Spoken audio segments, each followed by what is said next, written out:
Good evening, all, and welcome to Scotch and Smoke Rings.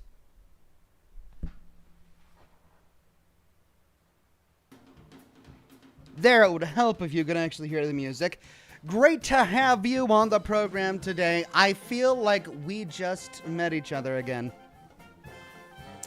Because we had a broadcast earlier today. We did more Starfield, and we had some great progress. We completed the Freestar Collective Ranger plot, which was a lot of fun, and we unlocked Sam Coe's personal affinity story. And we started on that. So if you missed the broadcast, be sure you catch up before tomorrow, because we'll be continuing tomorrow, as we do here on the program. I'm excited about today. I'm excited to see all of your shining faces again. And of course, I'm thrilled to be diving back into Dead Space 3, which we've been having a lot of fun with. I'm not entirely sure I quite understand the new weapon crafting and upgrading mechanic in Dead Space 3, but I seem to be getting through it all right. As long as I'm able to install chips in my weapons that improve their ability, that's fine with me. Hopefully, at least by the end of the game, I'll have scrounged around enough components to buy one of the blueprints that they have available to us. But I digress. Good to see everybody on Facebook today. Jonathan, Jessica, Toby. So great to see all of you. And of course, it's great to see all of the regulars and the members and the Patreon supporters on YouTube today. Sarah, Laura, Changed One, Adam M, Tony J, Julian Z, Just Cowboy, Claude Rains, Mr. Virus, Wyoming Homesteader, Elliot, Craig Euler, Automatic Beats, and it's Greg with the first super chat of the broadcast, saying Happy Dead Space 3's Day. That's today. It's Dead Space 3 Day, also known as Thursday. That's today. Grievous Reborn says you should check out a game called Signalis for Scotch and Smoke Rings. Signalis. Not Signals, but Signalis. Yeah, Signalis. A classic survival horror experience set in a dystopian future where humanity has uncovered a dark secret, unravel a cosmic mystery, escape terrifying creatures, and scavenge an off-world government facility as Elster, a technician replica, searching for her lost dreams. Interesting. It's got an anime style and vibe. I guess I shouldn't immediately cross it off due to its particular style. But, okay, well, I've got it bookmarked here, and I shall come back to it in the future. Greg gifted 5 memberships to the community. Thank you so much, Greg, and congratulations to Arthur Wigglesby, and Anon Yamoose, Josh Burt, Hellcat, and Derek Stoddard. Thank you so much, Greg. Rachel says, any thoughts on the upcoming Atlantic City DLC for Fallout 76? No thoughts, other than that my plate is pretty full. I've got a lot going on, and yet at the same time, I am intrigued by the new DLC. That said, I'm also intrigued by the new DLC for Cyberpunk 2077, and I haven't yet had a chance to tackle that. So there's a lot to do, and I hope to find time for all of it. Vince M says, Evening Ox, finished Starfield last night, kept putting off the main story quest to do the overwhelming amount of side quests. They never end. Cheers. Thank you, Vince M. They never end. Well, then that means I've got plenty of content to go through. Julian Z says, good evening, Ox. So good to see you on this Scotch and Smoke Rings. Hope you had a productive rest between streams. Also, been having fun with Dead Space 3, despite people saying it's the weakest in the trilogy. What about you? Yeah, I'm having fun with it. I got the same responses. People were saying it was the weakest in the trilogy. Maybe it will be, but so far I'm enjoying it. I enjoyed the full body capture that they did for the characters. You can tell that the characters were in a suit, that they hired actors to act out the characters because all of the motion is really smooth. The faces look weird. I think that the faces definitely look a little dated. But so far the story is really interesting. I mean, the love triangle thing between Isaac and, the lady she met, what was her name? In Dead Space 2, who lost an eye. I forget her name. Anyway, the love story between, them three is a little predictable. But aside from that, it's been pretty innovative. Using the little skid or the skiff to hop from place to place in the wreckage is great. All of the space travel we've been doing so far, the free floating in space has been wonderful. I think that's been one of the strongest suits of all of the Dead Space games. And what we've been doing on the planet now, where we logged out, was unexpected, and it's been a lot of fun. So yeah, I think it's been great so far.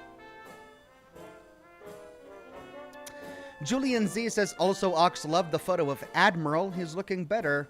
Can he sleep okay in that cone? It looks uncomfortable. It does look uncomfortable, but it's floppy. So it's not like a hard plastic cone like you're used to. It's a floppy, so it can go up and it can go down where it looks like a little clown hood. So he sleeps okay, and he's got a big cozy dog bed that we just got him. So he's fine. He's sleeping great.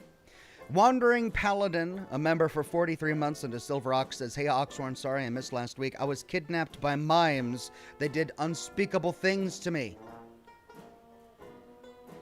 Thank you, Wandering Paladin, for that. Good to see you again. Sorry to hear that you got kidnapped by mimes, but just don't share any details, at least unless you do it with your hands.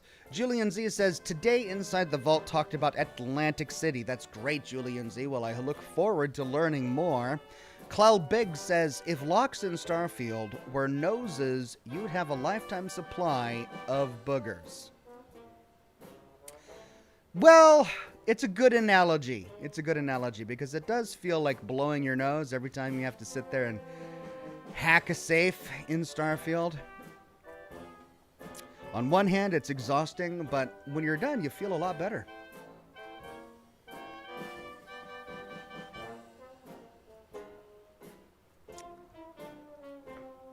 Jonathan on Facebook says, you're the reason I started to get into cigars. You're an amazing content creator. Thank you so much, Jonathan.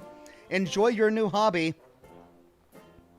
Jessica on Facebook says, has Chowder ever gotten chatty? Yes, he's a chatty kitty. He's noisy. He's noisy when he wants food. He's noisy when he wants his litter changed. He's noisy when he just wants attention. I had a living room rug cleaned a couple days ago.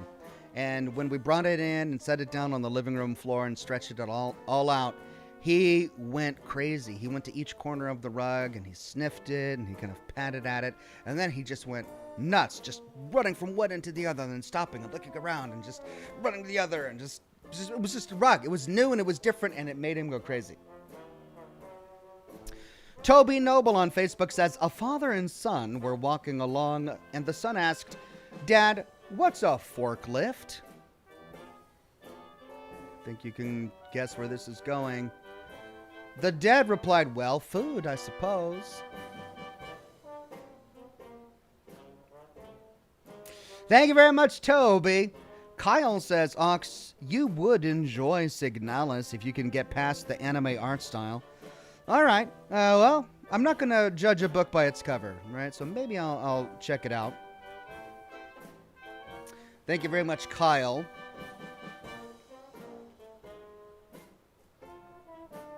Jedi Dweller says, hi, Ox, what's your favorite era in Lord of the Rings?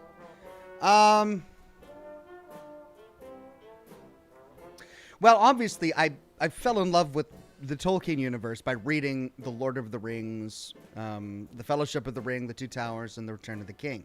But then I think I had the most fulfilling time coming to terms with the lore of it by reading the Silmarillion. So I don't know which era I like, but it's like, which era would I want to live in? Probably the post Lord of the Rings era, like after Sauron has been defeated and there are no more goblins and orcs running around and Saruman has been tamed. That era would probably be the best. But the entire Silmarillion was just unlike anything I had ever read before. And so I'd say that's probably my favorite.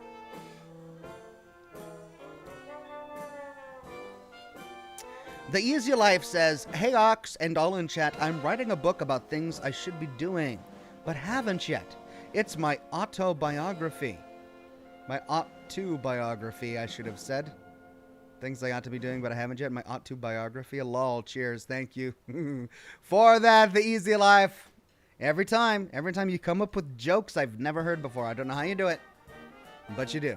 Rachel says, "Don't take the cone off before 2 weeks, please." Don't worry, Rachel, we won't. We had explicit instructions from the vet, and we are following them to the T. He's got 2 medication breaks, 8 in the morning, then 8 o'clock at night, and we give him the medication, and he's been doing really good. He's happier. He's becoming more like his old self each and every day. So we're on the right track. I've got high hopes that he's going to heal up really well. Chris Tidewell says, "Ox, in Dead Space 3, the Scavenger bot is your best friend. You get 3 total. There are locations where you get the most loot. Drop anywhere. Those locations are marked by 3 low hums that sound like Morse code in the background." Okay. Well, I tried finding one of those locations in last broadcast, but I couldn't find it. So I got advice from the chat to just drop them anytime, and that's what I've been doing. As soon as I get it back, I drop it. Sumo on Ice says, "Hey Ox, I've been watching for years and never stopped for a stream. I just wanted to say thank you for all the amazing content you create." Well, thank you, Sumo on Ice. Extremely kind of you. That's Sumo's first super chat. Glad you've been enjoying all of the content, and I hope you'll be watching for many years to come. Tilly says, "Can we have a birthday smoke ship for Trevorrow 4? Trevorrow 4 has a birthday today. Well, happy birthday, Trevorrow 4. And yeah, I'll try to come up with something.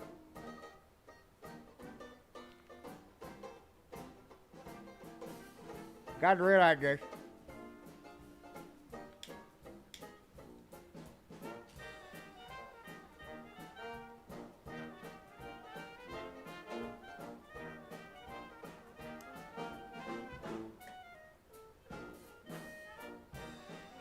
We just got a brand new ship from the Freestar Collective in our last broadcast, and it's gorgeous. It's like a giant metal bird. So this smoke ship is, it's going to be a scene of this beautiful new ship taking off from Freestar Collective space and flying off into the unknown. Here we go.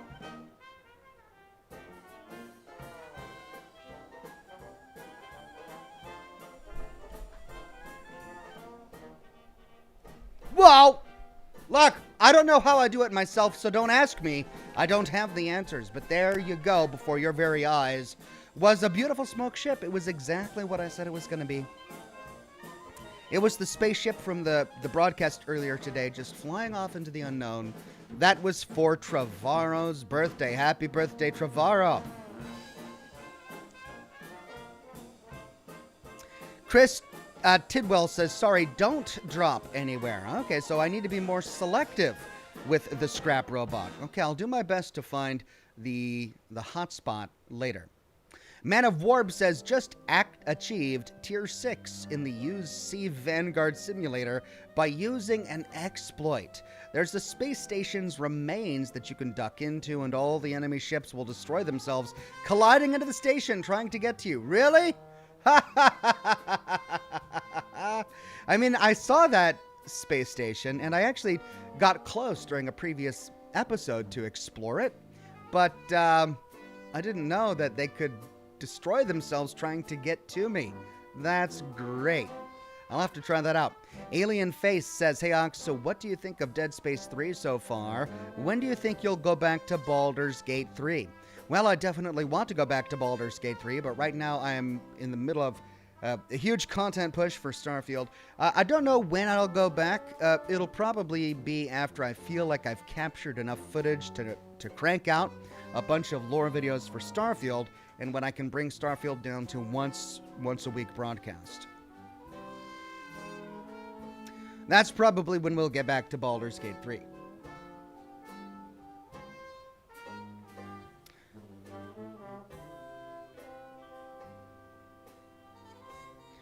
Tim Judge says, Alan Wake in just a few weeks. New Scotch and Smoke Rings game, mayhaps? Absolutely. I'm a huge fan of Alan Wake, so I will definitely check that out. Jessica says, I sent you a picture of the off-color Fallout Mini Nuke toy on X. All right.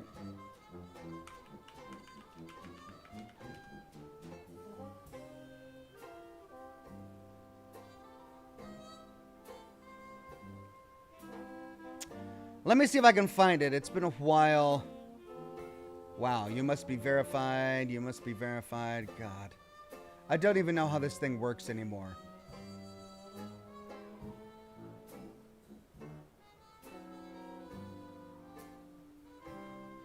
All right, I'm going through my notifications.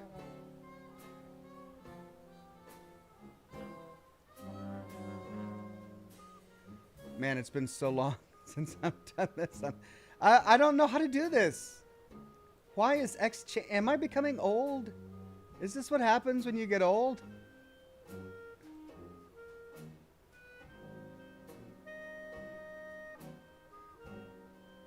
I can't find it. I'm so sorry. What? Why are you asking me this? This website is just weird now. It's just doing all sorts of weird things. Right, well, Jessica, I don't see... Usually, I thought I could find a notification section where people add me, but I can't seem to find that now for some reason. And I'm not seeing any messages, so... Communities? No, I can't do the communities. Gotta... Mentions, here we go. Okay, I'm checking out my mentions and I don't see anything.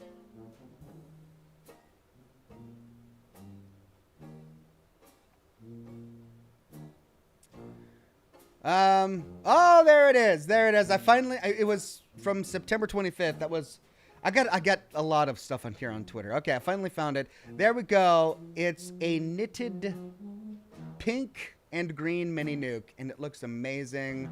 Well done, Jessica. Well done. Very creative. Thank you so much.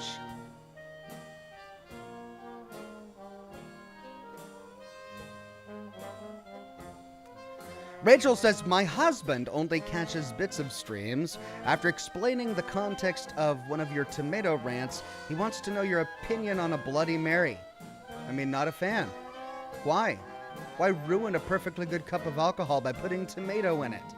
Look, I can understand if you want to use tomato to create a new type of paste, right?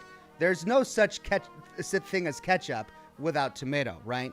There's no such thing as barbecue sauce without tomato. But there is such a thing as a great mixed alcoholic drink without tomato, and all you do by adding tomato to it is adulterate it, right? And who ever heard of putting celery in a drink? Who would do that for pleasure? Just, I don't know, when it comes to tomatoes, people get fanatical and weird. Greg says, Oxhorn smile, happy belated birthday to Courtney Zayas. Thank you so much, Greg. And happy belated birthday to Courtney.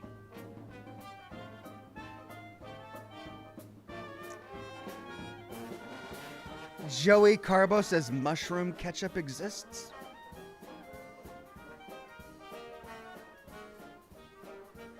I didn't think it could be worse. How did you know what to say to make it worse? Ugh. Just no.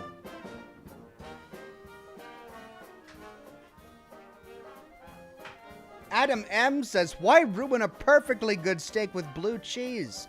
No, it's the perfect complement. It's a blue cheese crumble crust, right? It's slightly melted on top. It brings out all of the salts and oils from the steak, and it's just, it's really nice. Retro Wave says, hello, Ox. How's the tuba playing? Well, my son just started practicing today, and it's been delightful.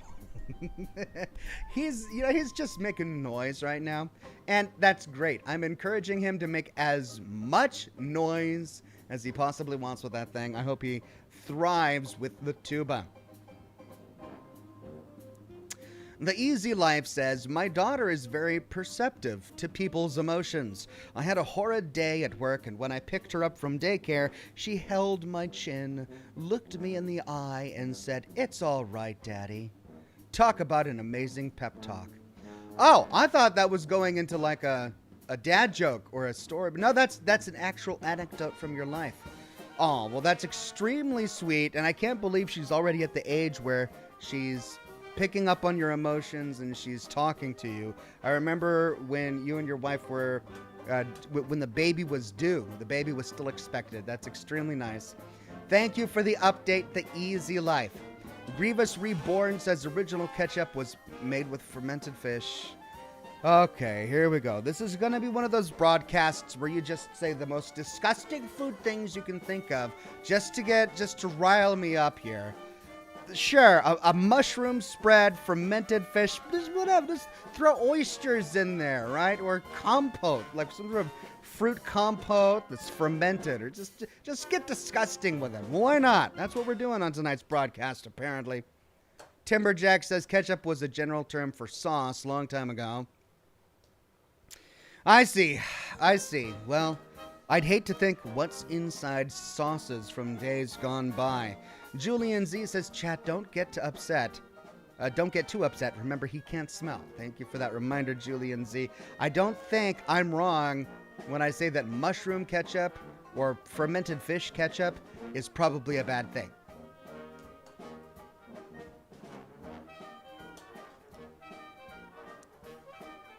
Toby Noble on Facebook says, I've been seeing some crazy Starfield ship designs.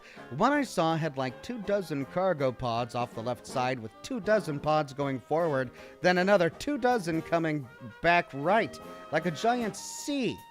While in the cockpit, the front of the ship was way out front. How does something so big land? Lol, hopefully I described it good. Yeah, you did. It doesn't make sense, but it's very creative. I'll have to try something like that myself. Jessica says, do you want me to lend you my soundproof headphones? It's not the sound, it's the sight. I'm reading all of your comments about mushroom ketchups and all of that, and now I've got to sit here and read it and think about it, and it takes up space in my brain, space that could be used for other things. Just gouge my eyes out at this point. Mr. Master Chief says, has a rival with a Star Eagle-shaped UC SysStaff uniform, also member of UC Citizenship, and even a Freestar Rangers. Salutations, Ox. How are you doing? Mr. Master Chief, doing well. I am also a newly inducted Freestar Ranger and UC veteran. I'm sorry, UC Vanguard. So you're in good company. Northern Berserker says, is Starfield now the definitive space RPG in your opinion? No, not really. I don't know if there is a definitive space RPG. I mean, Mass Effect is a wonderful RPG, but it's kind of linear. There's not really the freedom, the open world freedom that you get with Starfield. Starfield has a much more open world that you can access things in a much more free way, and yet it also has some linear aspects. Each little plot line goes down the list of all of the little steps in the quest. So, but that's not necessarily bad. They're all good in their own way. Adam M says, moldy cheese good, moldy fish bad? Yes. Hello. It's cheese. It only gets better with mold. Fish does not get better with mold. Just saying. You drink fermented grain in the form of beer all the time, but would you drink fermented fish juice? No. Just the fact that it's fermented doesn't make it gross. It's the thing that's fermented. Just the fact that it's moldy doesn't make it gross. It's the thing that's moldy. Context. Wade Speakerman says the original ketchup was made in China and was made from pickled fish and was called ketchup. It was more thick and a thick fish soy sauce.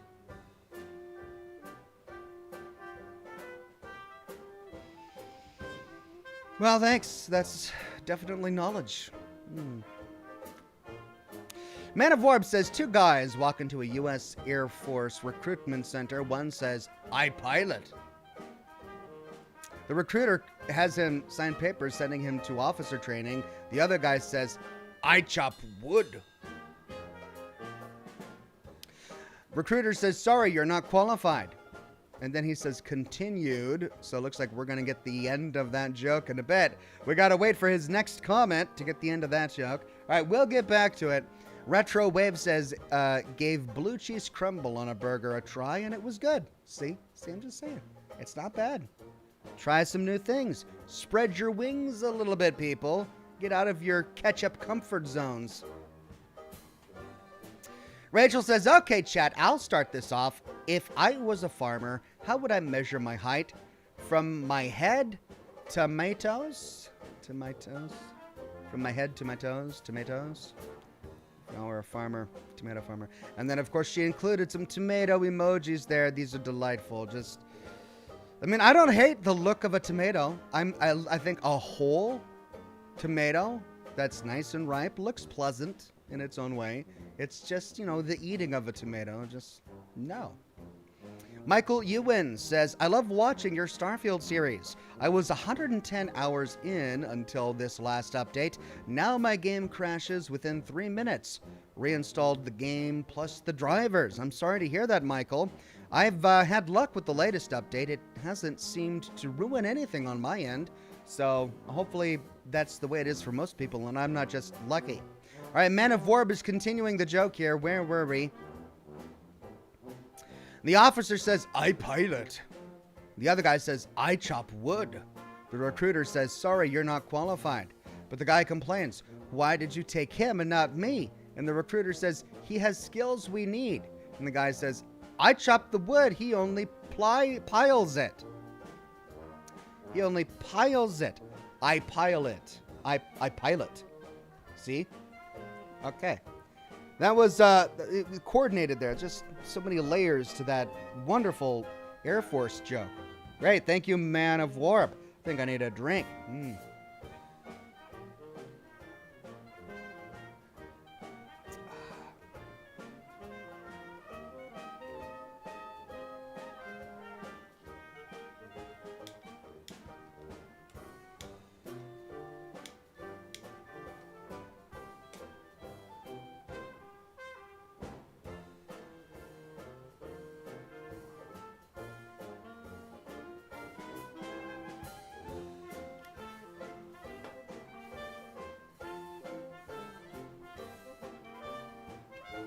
Snowman says mold makes everything better. Ox eats moldy bread on live stream. I don't. But you're not wrong, and my argument isn't that everything should have mold. My argument is that blue cheese in particular, despite the fact that it has mold, tastes good, depending on how it's used. I like blue cheese. Oh well. Mr. Master Chief says, "I did saw a short video of you dressed as an alien monster scaring the tourists. People and I laugh, even confusion, lol. What was that quest about?" Well, it's on Titan. If you go to Saturn's moon Titan and you go to New Homestead and then you go into the doctor's office there, she is sick of people coming to Titan and slipping on the ice and hurting themselves. And then she has to fix them up, right? So the plot is that she wants you to scare tourists away from Titan by dressing up as a giant monster in a suit and scaring them away. That's the plot of that quest, and it's real. Yes. Outlawed Stranger says, "Hey Ox, smoking double Chateau Fuente Maduro. What are you chewing on these days?" Well, just finished another box. Right now I'm smoking a brick. Doesn't sound quite as fancy, but it's just called the brick. The brick, there it is. And it's not too bad. It's a box-pressed cigar, a little bit darker, stronger flavor. Marcus says, hello, Ox. What do you think of Fallout 76 Atlantic City trailer? Do you think it will be an open-world map? Wish they made a new Fallout instead. We'll see. I don't know. I haven't been following it. I feel a little burned from some of the recent additions to Fallout 76. I feel like ever since Wastelanders... Well, I'll take that back. Steel Rain and Steel Dawn were all right. They were pretty... There were moments that were pretty good. A couple of dungeons that were great. A couple of vaults that were wonderful. They were okay. But after that, every little update that they had was just wanting for something and unsatisfying. In particular, the going back to the pit, the excursion, was really disappointing. It was just a nothing burger. There wasn't enough lore. There weren't enough characters. It didn't have enough humor. It just wasn't interesting enough. There weren't any good loot. There wasn't any good loot. It was just a nothing burger. So I'm a little burned after that. Will I try it? Atlantic City? Maybe, because I love Fallout. We'll see. Tilly says, so don't be mad, but there is a cheese that is eaten with mites nibbling away at it. What? What? Okay, I'm not mad. I'm not mad. I just don't understand. I don't understand. Is it a cheese that they package it with the mites inside and there are mites actively eating away at it? Or is it cheese that has at one point been nibbled on by mites and the mites left something behind on the cheese that makes it better? Or is it cheese that has been processed through the intestines of mites and has now been transformed into something different? Either way, I just am not interested. Look, a little bit of mold, fine. But cheese that has passed through the digestive system of a mite? No. Just... Julian Z says, Ox, do you dip your chicken wings in blue cheese? No. I know that there's a ranch blue cheese sort of sauce out there, and I'm not a fan. I'm not a fan, just despite the fact it has blue cheese, because I don't like ranch. I'm not a big ranch guy. No, when it comes to chicken wings, it's barbecue sauce. Maybe if I'm feeling spicy, like a honey glaze sort of thing, but it's barbecue sauce or bust. Ranker1138 says, has anyone pointed out that your ship in Starfield is essentially the car Homer designed in The Simpsons? Same episode plot too?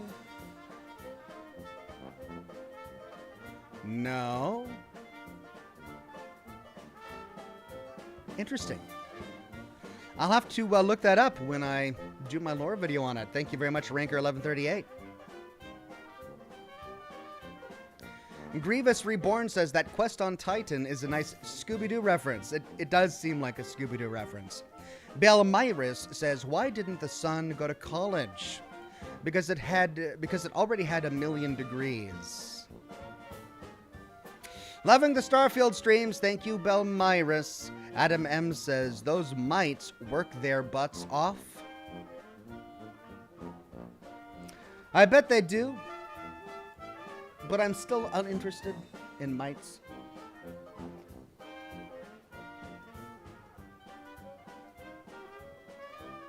Toby Noble says, I've been rewatching your Fallout 4 videos. I had to restart Fallout from the very beginning after my Xbox lost all of my saves from all of my games. That's awful, Toby. I'm so sorry to hear that. But I hope you're able to get through the games again and enjoy them. Rachel says, thoughts on skills in Starfield? Feels grindy.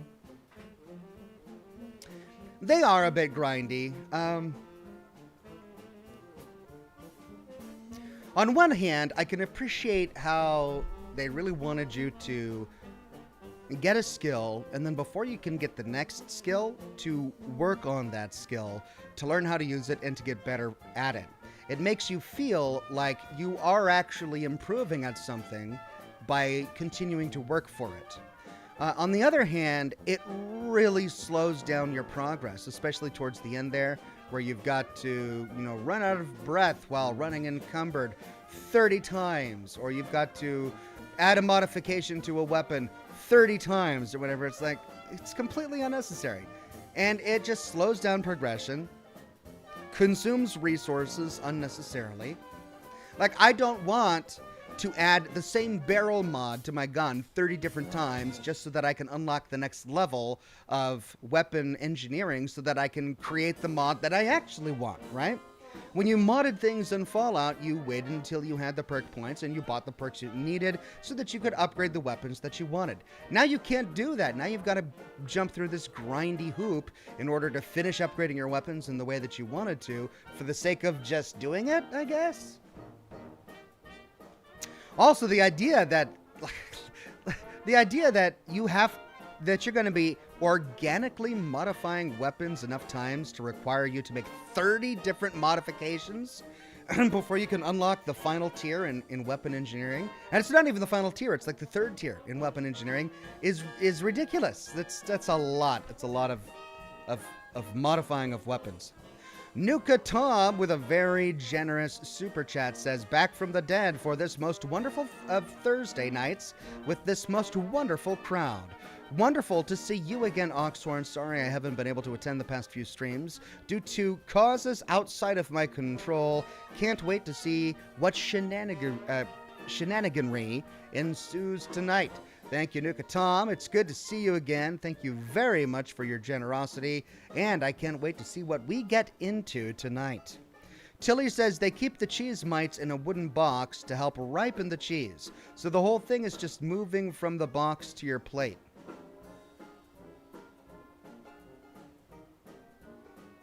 How do they know there's not a mite still left on the cheese?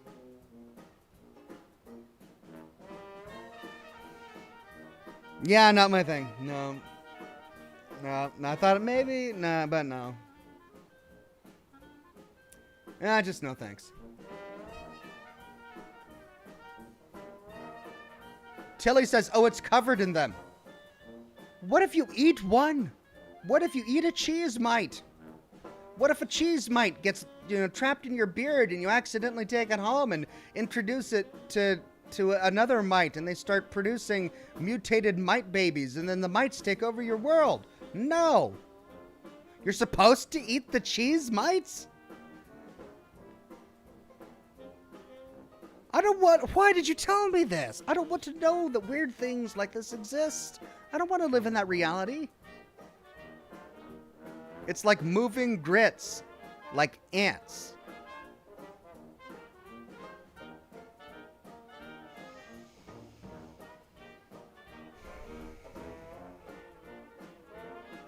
I am sad.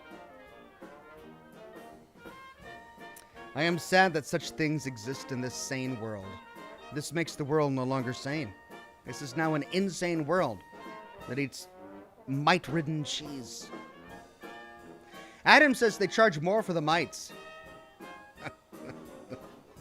I bet they do. Only a sucker would eat cheese mites. Put that on a shirt. Wade says Casu Martzu is a Sardinian sheep milk cheese that means rotten cheese and contains active insect larvae, maggots, when eaten. Okay. I just got to steel myself. Now you guys are going to try and just gross me out for the sake of it. Oh, maggots in cheese? Oh, really? Okay. Oh, mites in it? That's interesting. That's right, I'm stealing myself for this now. It's not going to get to me. I'm fine. I'm fine. Stina says, a tornado destroyed a French cheese factory. All that was left was debris. Happy streaming. Thank you, Stina. See, that I like. That's great. You're making me feel a little bit better. French cheese factory, all that was left was debris. That's great. Snowman 3 says, hi Ox, I just wanted to say my favorite streaming moment of yours was in Fallout 76, listening to the Pillars of Transcendence. Epic. Play on, good sir. I had a lot of fun in that episode at the Pillars of Transcendence. So, a very fond memory indeed. Belmira says, experts estimate that around 1.5 million mites live on the average human body. Yes, but they're small. They're tiny. They're tiny mites. And I'm not going to sit down and snack on them when I'm hungry, right? They don't ripen my skin or anything like they apparently do to cheese. So I don't care if they're tiny and microscopic, as long as they're not big and they eat cheese. Thomas McCormick says, remember, chat, we are taking food advice from a guy who likes mustard peanut butter ham sandwiches, lol. Again, you are just misconstruing my reality. First of all, I'm not offering food advice. I am stating a personal preference that I happen to like blue cheese, as millions of people around the world also happen to like blue cheese. It's not advice, and it's not strange. Secondly, I never said that I actually like mustard peanut butter ham sandwiches. I'm saying that as a child, when there was not enough food in the pantry, at one point I experimented with mustard peanut butter and ham sandwiches. It wasn't a delicacy. I didn't eat them on a daily basis. It was something that I did to survive childhood. Okay? And I'm not eating them today. So, yeah. Fishke says, I take it you've never heard of eating 300-year-old fermented Greenland shark. You take it correctly, Fishke. I have never heard of that. Happy Scotch and Smoke Rings, Ox. By the way, the Resident Evil 4 DLC is pretty fun. You should check it out.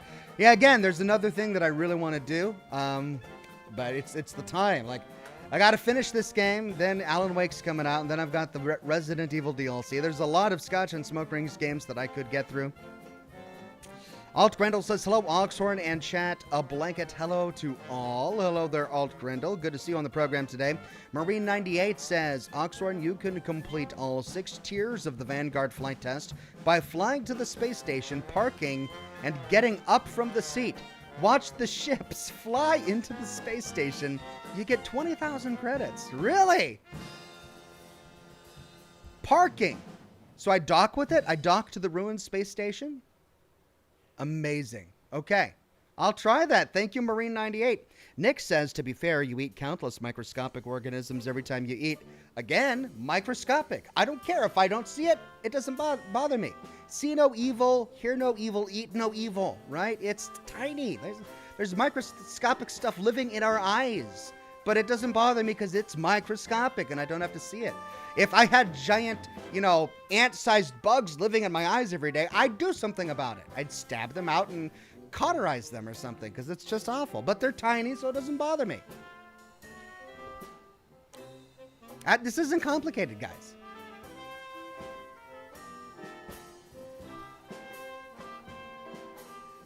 The Dark Seraph says, haven't had a chance to catch one of these in a while. I'm usually working. Blue cheese on steak is nasty. You are objectively wrong.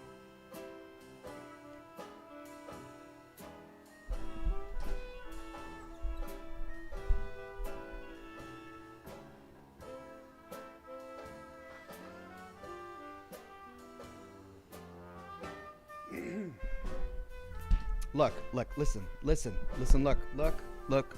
Linda, listen. Listen, Linda, look. Listen. Go to the Outback Steakhouse. Look, I don't know if you have an Outback Steakhouse. Go to an Outback. I'm not saying that the steaks at the Outback Steakhouse are the best. I'm not saying that. I'm just saying go to the Outback Steakhouse. They have a ribeye steak with a blue cheese crumble, Linda, on top of it. That is amazing. They wouldn't sell it if it didn't sell. This isn't some bougie, weird, stupid foods type restaurant where they don't use plates and they pour all of the clumps of food on your lap and tell you to eat it with a straw. It's a normal restaurant. It's mainstream. It's around the globe. And it is proven that people enjoy that particular type of steak and mold combination. Right? It's Outback Steakhouse. Ribeye steak with blue cheese crumble spread. It's delicious. I'm not having this. It's good. Try it. I am not objectively wrong, Linda. Tilly says, you know what is good? Snickers, lol. Does that help? I think we can all agree. That Snickers is great. Marine98 says, you can't dock. Just put the ship between the pillars. The pillars. Okay. Will do, Marine98. Thank you so much. Alt Grendel. Odd Grendel says, my friend asked me if I had ever tried blindfold archery. I said that I hadn't. He said, it's great. You don't know what you're missing. Okay, I see. Blindfolded archery. All right, listen. Everyone in the chat is now getting on my case for going to the Outback Steakhouse. I'm not saying... I have been to the Outback Steakhouse, just like we all have been to the Cheesecake Factory, right? Just because, it's a restaurant. We have all been to these restaurants. We've all been to a Chili's. We have all been to an Applebee's. I'm just saying that I happen to like the steak at the Outback Steakhouse. That is a ribeye with the blue cheese crumble on it. Name another steakhouse. Another, mainstream. The thing is, it's such a successful brand that everyone's going to say, oh, Outback is trash. Outback is an awful steakhouse because they're everywhere. It's an established. They've got good steaks, okay? It's not the best steakhouse, I'm sure, but it's a decent place. And it's got a winning steak that sells. I'm not wrong. Adam M says he wants us to go to the store Outback. Thank you, Adam. Just Cowboy says, I am a proud blue cheese on steak enjoyer. Okay, there you go. See? I'm not the only one. I don't understand why this has to be brought up every episode. It's like I say this one offhanded thing like weeks ago about enjoying a blue cheese spread on a steak. And that is the topic of conversation months later. Seymour Cleavage says, I've had blue cheese steak and I didn't like it. And that's okay. You tried it. That's all I'm saying. Try it. Maybe you'll like it. Maybe you won't. It doesn't matter. It's your taste buds. They're yours. You're obliged to enjoy things or like things if you don't. But you're not obliged to get in chat and get on my case just because I happen to like something and you never tried it. People. Nuka Tom says, judgment-free zone here, Ox. I enjoy ranch in my mac and cheese. Do whatever makes you happy and makes your food enjoyable. Yeah. Yeah, I think lack of judgment is good. We should not judge. Judging is bad. In your mac and cheese, Nuka Tom, ranch. Okay. Okie dokie. Rachel says, will you make a character in Starfield with the kid stuff perk for the lore? You can visit your parents in New Atlantis and they give you unique items. Hey, that's pretty cool. I might have to make a new character and try it out. Mr. Master Chief says, how about blue cheese for the cheeseburger? Does it sound yummy? Yeah, I'd try a blue cheese cheeseburger. It sounds good. I'd try it. Random Greymane says, deep-fried Sisty Pig steaks with mushroom ketchup. Of course, just all the awful things that I've talked about in chat today that you have brought up in the chat. I'll just put all those awful things together and put them on a Sisty Pig. That's right. That's comedy. Ryder Wheeler says, evening, Ox. I've finally dipped my foot into the game of Wasteland 3. So far, I'm having some fun, gunning down Dorseys, but still getting the hang of it. Thank you, Ryder Wheeler. Wasteland 3 was a really fun game. I loved it. It was great. Marine98 says, steak with caramelized onions. It's not my thing. I'm not a big onion fan. I don't like onion rings. I don't like caramelized onions. I've tried it. It's just not for me. But I'm glad you found something that you like. I like onion straws, like deep fried onion straws on a burger. That's pretty good.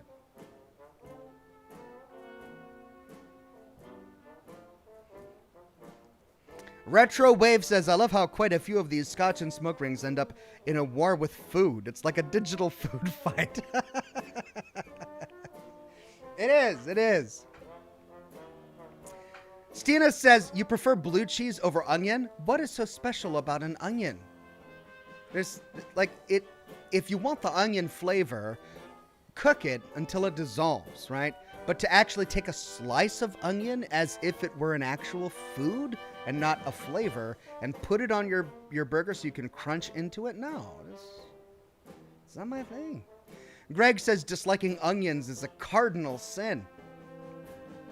Well, call me Lucifer. I don't like onions. The flavor of onion is okay, but the crunchiness of who would just know? I'm not a big onion fan. Who's a fan of onions? Vince M says ranch with mac and cheese is amazing. You can buy it at Wawa. Ranch tastes great with pizza as a dipping sauce. Wawa? What's a Wawa? Thank you, Vince M. Okay, I'm not fine. Ranch in mac and cheese. Okay, well, we got a couple ranch in mac and cheese enjoyers in the chat, and God bless you. God bless you. I'm not judging. There's no judgment here. David Harder says, evening, Ox. Might become a homeowner soon. Enjoy. Well, congratulations, David Harder. That's amazing news. I hope it works out. Come back and give me an update. Wade Speakerman says, a good steak needs no adornment. Salt and pepper, cooked medium rare, and other way is ruining a steak. End of debate. Look, wait, I can respect somebody who just eats a good steak with nothing more than salt and pepper. That's how I do traditionally like a steak.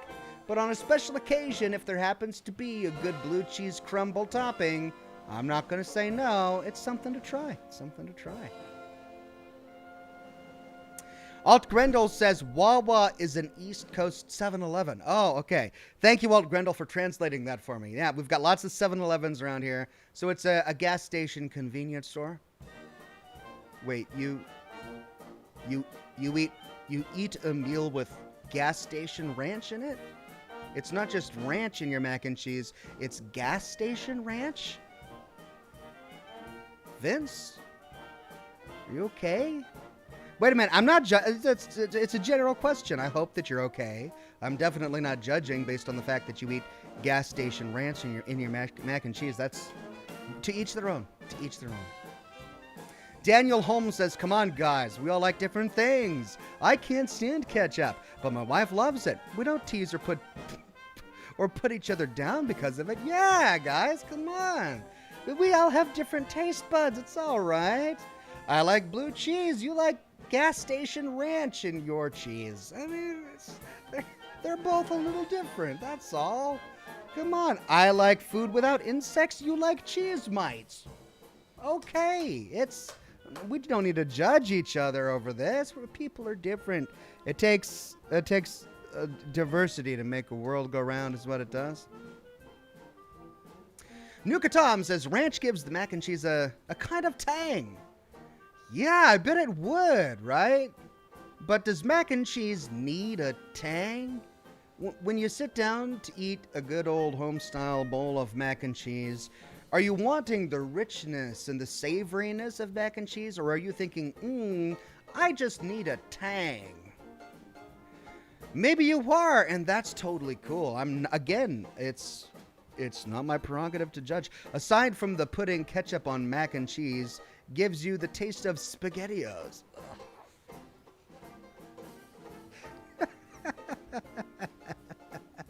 Nuka Tom. Thank you for that one, Nuka Tom. Oh, why not mix them? I mean, if we're gonna have ranch on mac and cheese, we're gonna have ketchup on mac and cheese. Why not have ranch and ketchup on mac and cheese? Just throw in a bit of barbecue sauce, a little A1, maybe a ghost pepper or something. Just make it spicy. Marine98 says, you would really hate my favorite side dish, cut tomatoes, cucumbers, and onions in zesty Italian dressing. Is that even food? You listed a bunch of non-foods. Those are all like afterthoughts when it comes to meals, but you put the afterthoughts together to make a meal out of it. But you know what? If you derive pleasure from that particular concoction of edibles, I'm not going to judge. I think that sounds amazing. If you're happy, I'm happy. King Onyx says, I keep it simple and just enjoy pepper jack. I love a good pepper jack cheese. Julian Z says, Ox, but when you go to Outback, how do you cook your steak? I don't. The chef does. That's why I'm going to the Outback, so I don't have to cook my steak. Fishke says, Wawa is way better than 7-Eleven. Think of Philly Deli. Okay. Because In my neck of the woods, a 7-Eleven will serve hot dogs. And I wouldn't even consider getting a gas station hot dog unless I was really hungry and it was early in the morning, right when they set them out. Like, they've been on the heater for 20 minutes. I might consider it. But they leave those hot dogs on the rollers, the heating rollers, all day. And no one buys them. And so that by the end of the day, they're just cardboard. It's like cardboard hot dogs. So that's what was in my mind when I heard about this Wawa. Vince M says, Ox, Wawa is the Publix version of gas stations. What's a Publix? I now know what a Wawa is, but I don't know what a Publix is. What's a Publix? I'm not sure.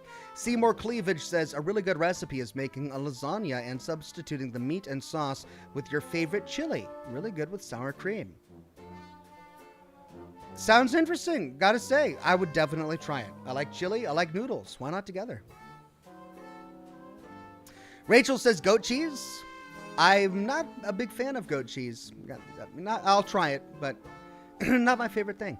Wandering Paladin says Wawa is half fast food with fresh made subs and more. Okay. So it's like a Subway. It's like a Subway. Shannon Bodine says the best on mac and cheese is good barbecue sauce magic. Yeah. Barbecue sauce on mac and cheese? Sure. Why not? Nukatom says, if you think I'm bad, you should see the Blamco brand mac and cheese from the Fallout cookbook. Diced carrots and grainy mustard are two of the ingredients. And it's some of the best mac and cheese I've made. Wow. Wow.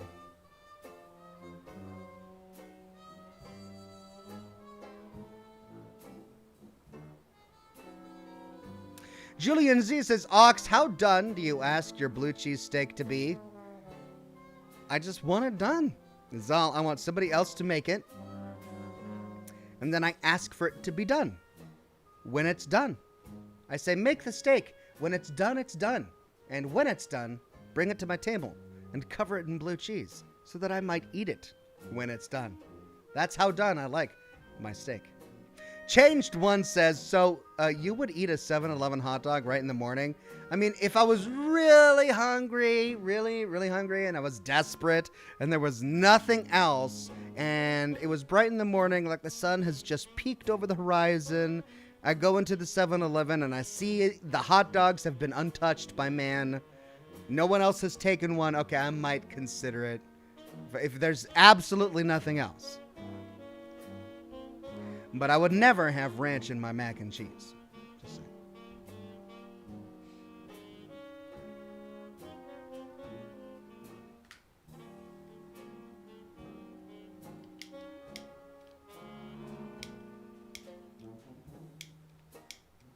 Oh, come on.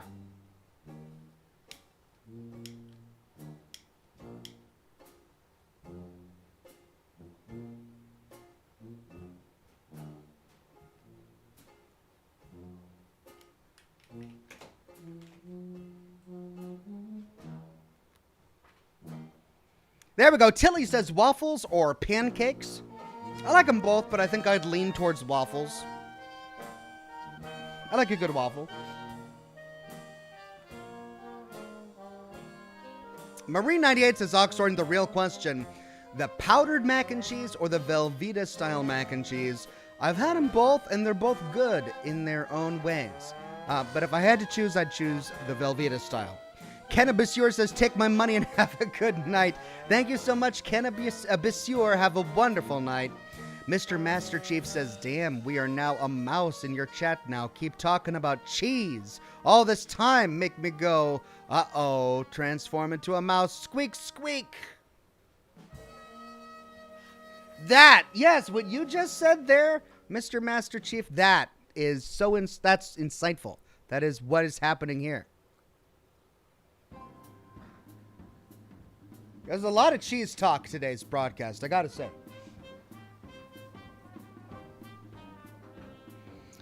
Julian Z says, Ox, I know you're actively... He says, I know you're actively avoiding the question of how done your blue cheese steak is. Am I that obvious about it, Julian Z? He says, I know you're actively avoiding answering the question about how done your blue cheese steak is because we know that not only do you ask for blue cheese, but you ask it to be well done. Law. Listen. I can appreciate a steak in all of its incarnations. Rare, medium rare, well done. They all have their place. It's just that I mentioned eating well done steaks before in the past, and I remember the reaction that it garnered in the chat. I prefer medium well. Did I say that? I don't think I did, so I'm going to make it clear that I prefer a medium or a medium well done steak. How about steak tartare? Yeah? With a little bit of blue cheese on it, that's definitely not well done, and it's definitely steak. So, good, right? Scorpion Taz says, I am loving Starfield, but the game keeps crashing. I'm sorry to hear that, Scorpion. I did have one crash several broadcasts ago, and it's been pretty good since then.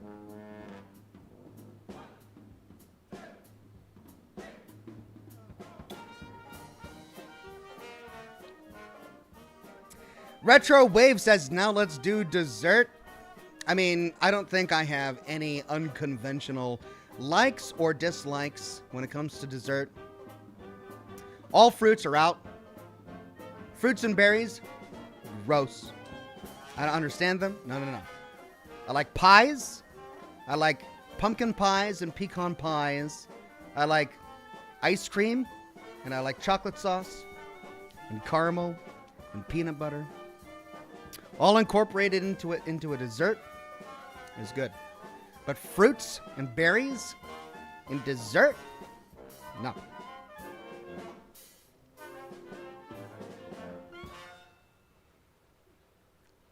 Tilly says, what? He just said fruits and berries are gross. They are gross. Fruits and berries are one step away from like a compost pile. It's just the overarching hint, the flavor you get when you go to a dumpster out back of a restaurant is it's fruity, right? You walk to you go, oh, that's fruity. What do you say when something smells a little off? You go, oh, that's ripe. And only fruit can get ripe. I'm not a big fan of fruit, okay? And definitely not on dessert. I'll eat an apple. I like apples. Little apples with peanut butter is good. I like apples and peanut butter. And that's it. That's it. If I'm going to have dessert, I'm not going to have fruit. Fruit and berries? No, I want something a little bit more substantial. Chocolate, vanilla, peanut butter, caramel, chewy nougat, stuff like that. It's great. Adam M says, I've been eating freeze-dried ice cream. You know, I don't think I've ever tried freeze-dried ice cream. I'll have to check it out. Changed One says, what about blue cheese on a 7-Eleven hot dog? Well, I'll never say never. I'd have to take a look at the hot dog first. Greg Hinjo says, I am offended. Berries are the bee's knees. No. I like honey. There might be honey on bee's knees, but fruit is definitely not there. So honey in a dessert, sure. But fruit, no.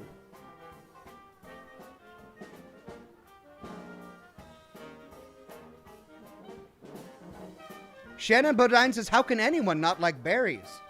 Berries don't make things better. When I get Swedish pancakes, I ask them to skip the lingonberries. No, just I want the fluffy little crepes. I want some whipped cream and some powdered sugar on it. Maybe a little bit of maple syrup. I don't want some sort of disgusting fruit compote smeared on top or a bunch of lingonberries just bleeding into my dessert. That's what they do. Fruits bleed. You know, you crack them open and they ooze. Berries? Ugh. No. Not a fan. Nick says, so no strawberries to top your cheesecake? No. Have you tried cheesecake without strawberries? It's better. It's infinitely better. Cheesecake with no strawberries is good. But you add strawberries and it just gets... No. Retro Wave gifted 5 Oxhorn memberships to the community. Thank you, Retro Wave.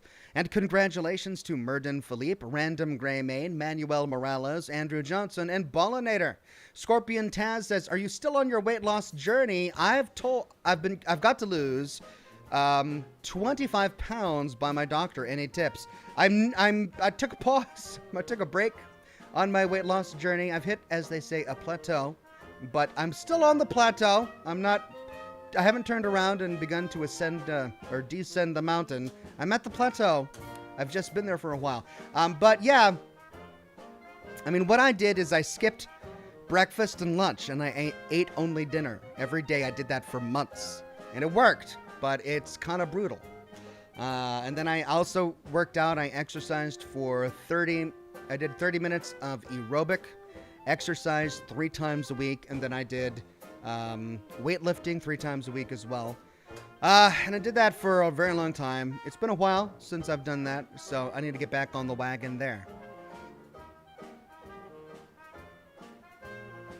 Tilly says, what do you snack on while watching movies? I mean, every now and then popcorn, but I'm not a huge fan of popcorn. You know, they're the kernels. Even though they're popped, they've got these little sharp bits that get stuck between your gum and your teeth. Or sometimes they'll just cling to your tonsils in the back of your mouth. Just, I don't like it.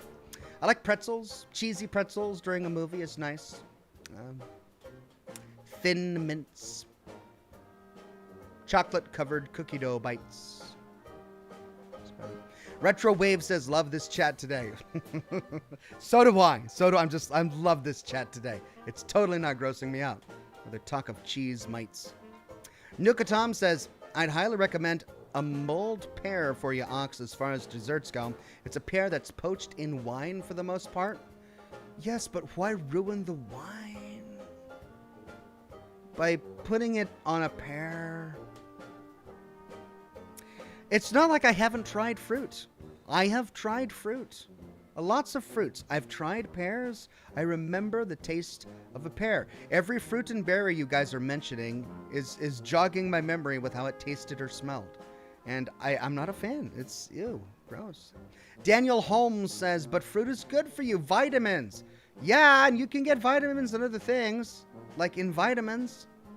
I eat my vitamins to get my vitamins. I'm not going to eat fruit to get my vitamins. I'd rather eat a vitamin that's completely tasteless, and I just toss them in the back of my throat and gulp them down with water, than to spend time eating something gross like fruit and berries. No. Greg says berries and best both start with B. Curious. Yes, and grapes and G grapes and gross both start with G. Curious. Thank you, Greg, for that insight. Alt Grendel says, Ox, you do realize tomatoes are a fruit. It doesn't know what it wants to be. Tomato. Is it a fruit? Is it a vegetable? It's a fruit, but it thinks it's a vegetable. Yes, I realize it, and I don't like tomatoes. And I don't like fruit. I like vegetables. I don't like tomatoes. Joey Carbo says, Ox must eat some really dry peanut butter sandwiches. No. Peanut butter and honey. Have you ever had a peanut butter and honey sandwich? It's the best. Put the honey on the bread first. The bread starts to absorb a little bit of the honey, but then it starts to harden because honey has a hardening effect on really soft bread. And then you put the peanut butter on the other slice and put them together, and it's like biting into peanut buttery honeycomb. It's so good. Peanut butter and honey. Who needs jam? Who needs jelly? No one. No one does. It's peanut butter and honey all the way.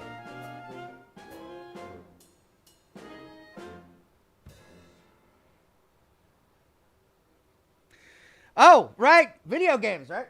Oh my God. Yeah, we gotta get to the game. Alt Grendel says, forgot to mention, it's time. Thank you, Alt Grendel.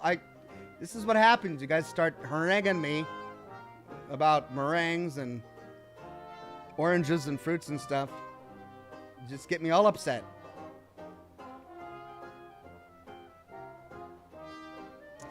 Greg says, yeah, but what will you do if we end up killing all the bees? All you'll have left are berries. I mean, I'll just stop eating peanut butter and honey sandwiches. I'll move on to something else, like ham and cheese. With no mustard. Promises.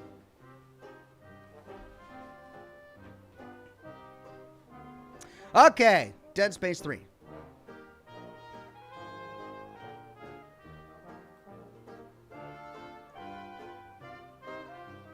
Time to go.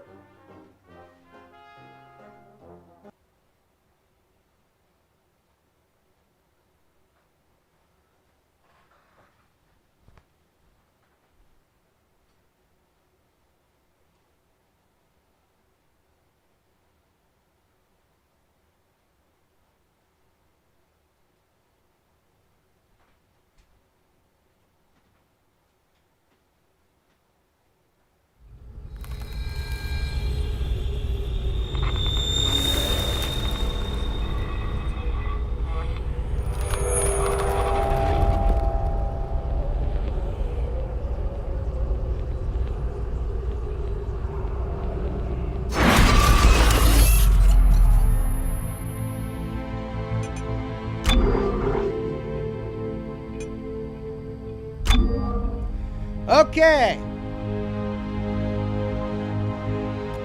Shannon Bodine says, so you don't like sweet vegetables or fruit like themselves. You like sweet things that are sweet like honey, etc. And probably don't like the tartness then? That would explain it to everyone. I don't like tartness at all. Like, there's nothing tart that's good. Maybe that's what it is. Maybe it's the tartness of fruit and berries. I don't mind sweet, but I like sweet and savory together. Nuka Tom says, I can get behind peanut butter and honey. It's a solid combo. But to that, I raise you the classic Elvis, peanut butter and banana. No. Adam M. gifted 5 Oxhorn memberships to the community. Thank you so much, Adam M. And congratulations to Matt Bellick, El Rondorio, Miriam Bernards, Cam C, and Sam Timothy. Thank you so much, Adam M.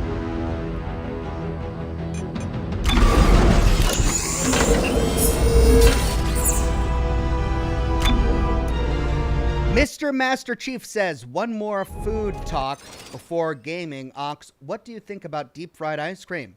It's a space treat. I'm sure it's probably great. I've never tried it before, so I can't tell you how much I like it, but it sounds like something I would definitely try.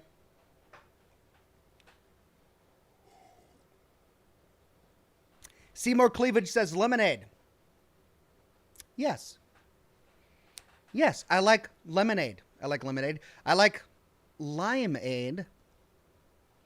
If I'm getting an Italian soda or something at a coffee shop, I like lime-flavored sodas. I like lime-flavored chocolates or like a lime-flavored sorbet. But I wouldn't eat a lime or a lemon.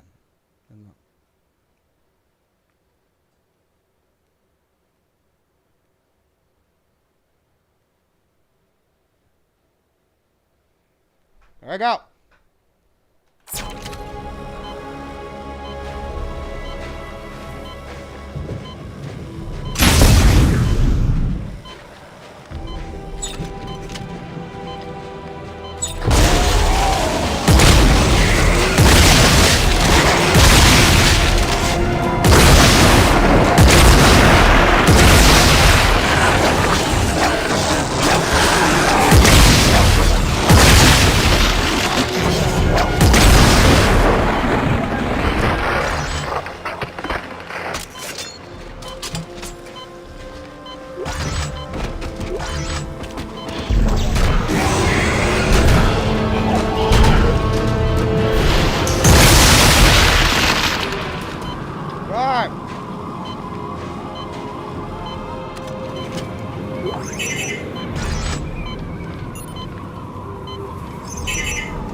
Didn't I get past this part?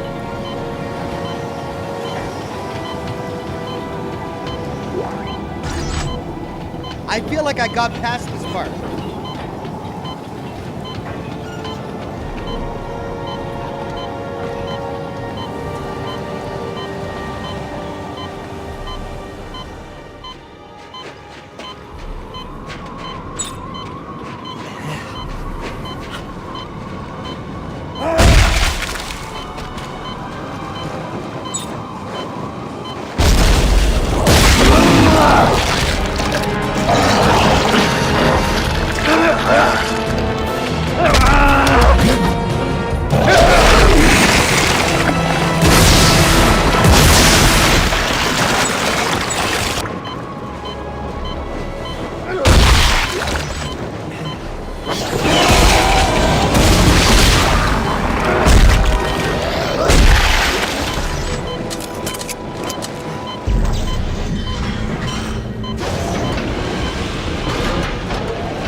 Reminder from HQ, be sure to have your ration card stamped after every meal. We don't want anyone going hungry out there. And now, a little something to warm you up. Okay, Greg says, chat says the game is too loud, thank you. I reduced it by 5 decibels. Eric says, hello, Ox. I want to know what's your favorite character in Fallout New Vegas. Mine would have to be Joshua Graham. Joshua Graham is a great character, one of the best. I love Joshua Graham. I love Chief Hanlon. There are so many wonderful characters. It's hard to pick your favorite. All right, we've got an audio message waiting. I think we did this. I think the game didn't save my progress. You're listening to Aloha Station. Just a friendly reminder from HQ. Be sure to have your ration card stamped after every meal. We don't want anyone going hungry out there. And now, a little something to warm you up.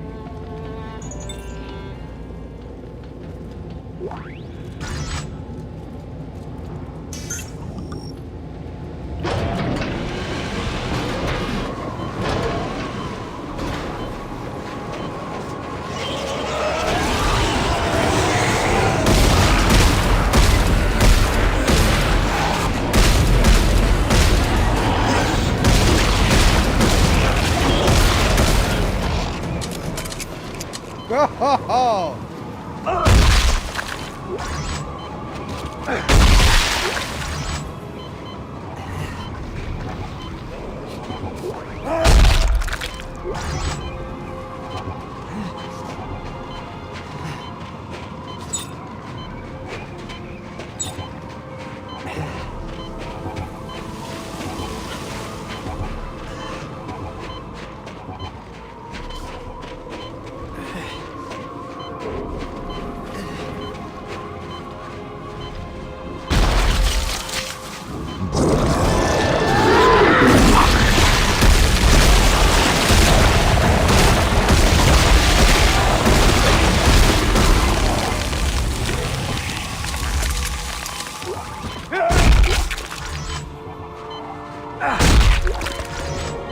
Oh, God.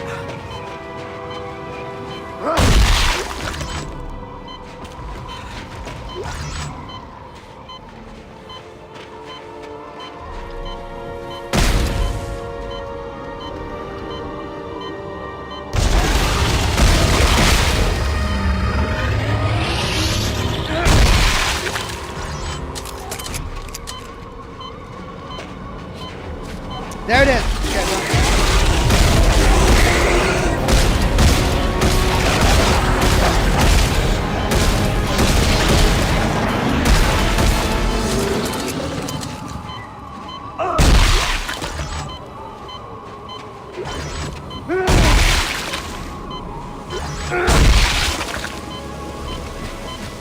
Oh, this is brutal. Chris Tidwell says that sound is where you locate and drop the bot. Yeah, I thought I heard it. It was back there at the fork in the road, but then I checked and I didn't have a scavenger bot left.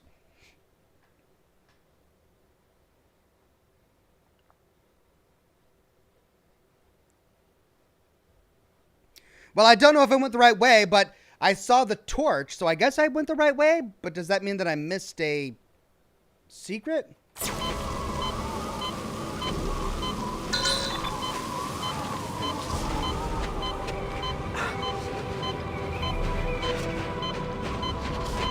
High wind area.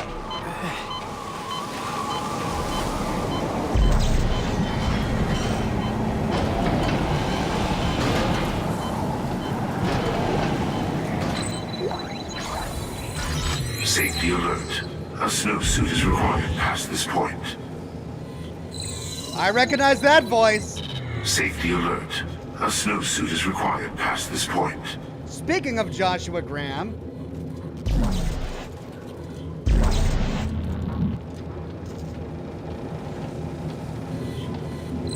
That sounded like Keith Scarabica. Safety alert. A snowsuit is required past this point. Okay, so we went the right way, but we didn't gather a snowsuit. At least we're warm now.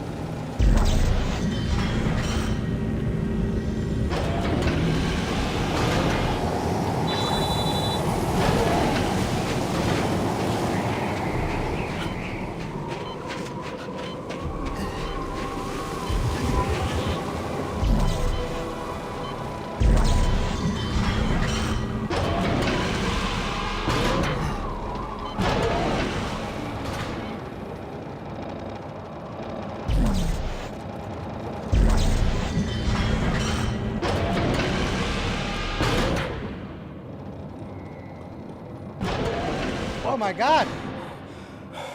Isaac. Well, I'll be damned. Where is everyone? They headed for a research facility up the ridge. We found snowsuits, but there weren't enough to go around, so I decided to stay behind. There might be more down in the basement. Might be. Oh no! The elevator shot, and we heard something scratching around down there, so we didn't... we didn't check. Oh no! Buckle. Oh no! He's dead. Chapter 9, Onward Way Station. Locate a suit kiosk. Oh, find Ellie and her crew. He's dead. I mean, we can't be too safe. Oh, they don't let us dismember him.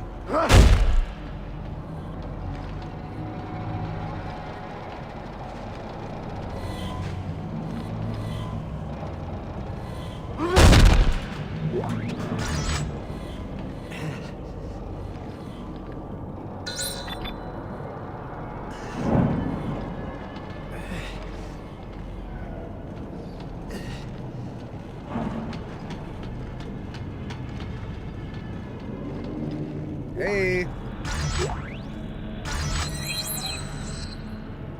Canister recovery module.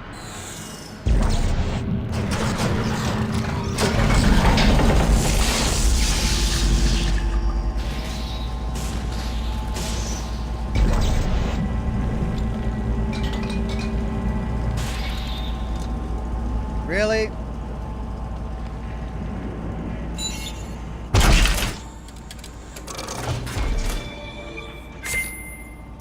Tesla core. Recovery module.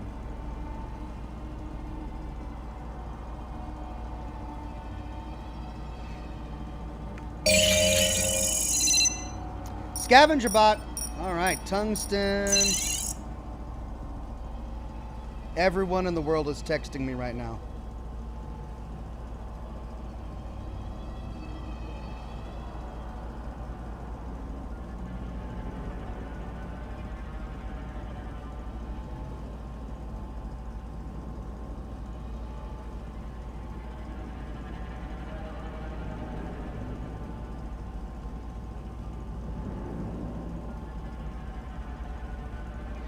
Okay, resource deposit complete. Be ready for deployment. There we go. There's another one.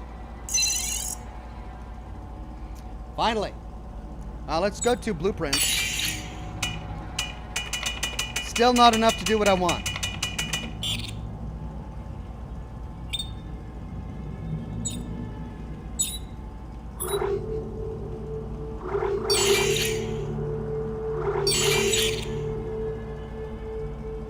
Cannot craft additional resources required. I'm just not getting enough tungsten.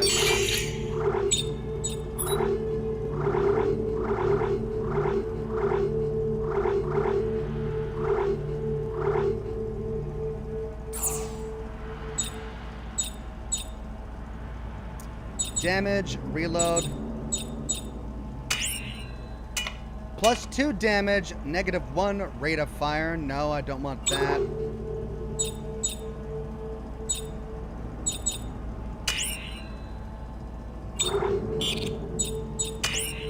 Alright. So we'll keep that.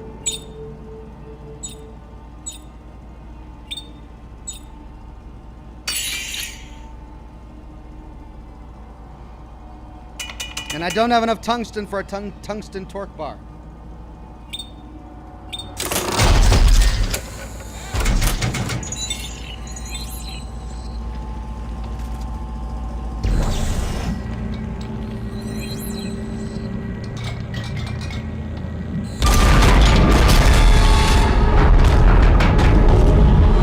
Oh my god.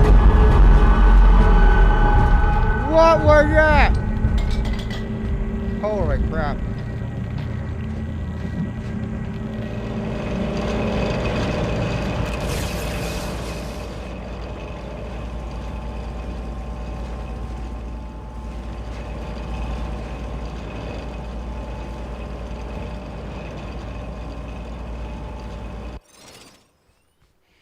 Okay, we passed by a scavenger bot hotspot a little minute ago.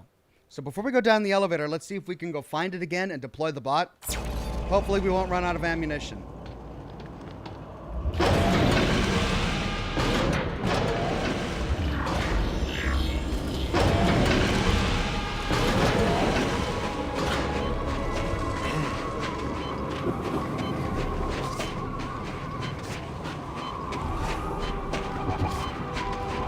There.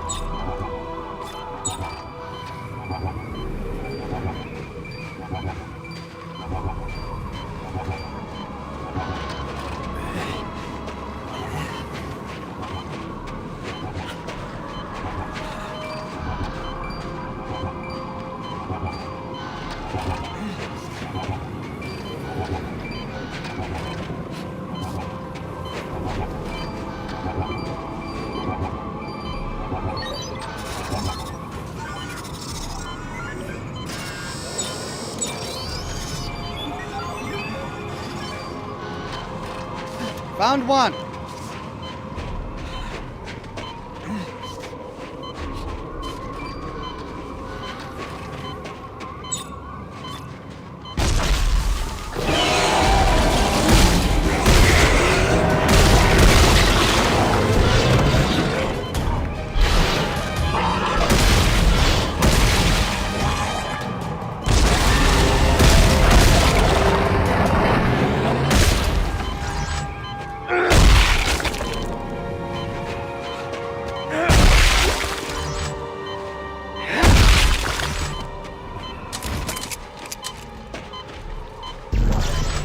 All right, I'm running out of heat. Let me go warm up, and then we'll run around behind this building to get the other one.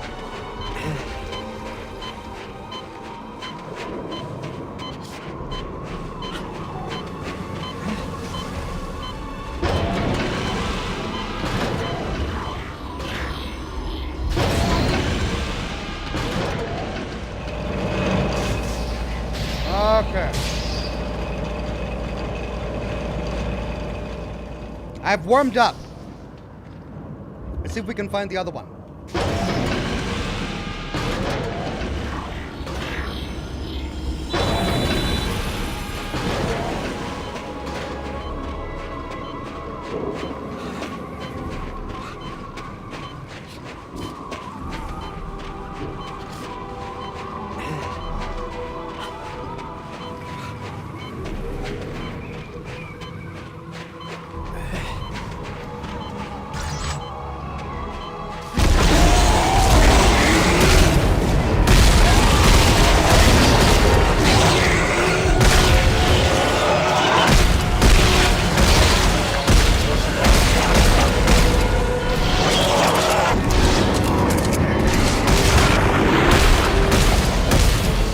God!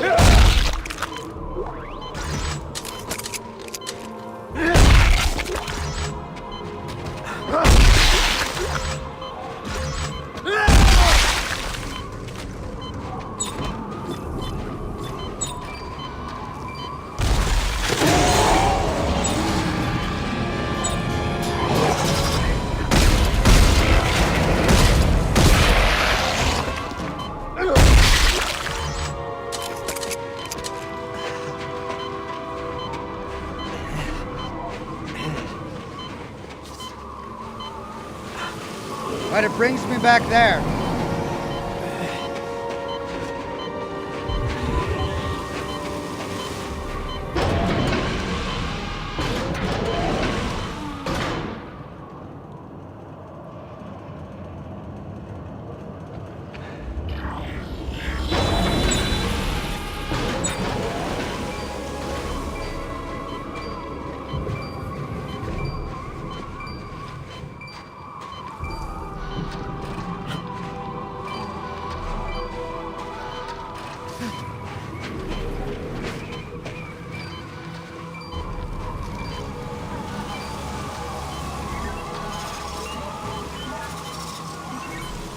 Okay, it must be on the other side of that. But I might as well let it collect and scavenge resources while I'm waiting to go get through this dungeon.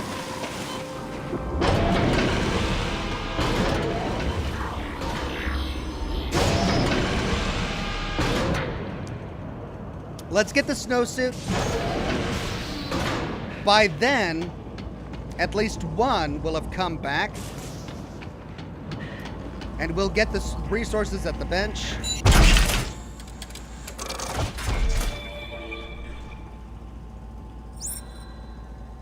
What? What? No, no. Skip. Yes.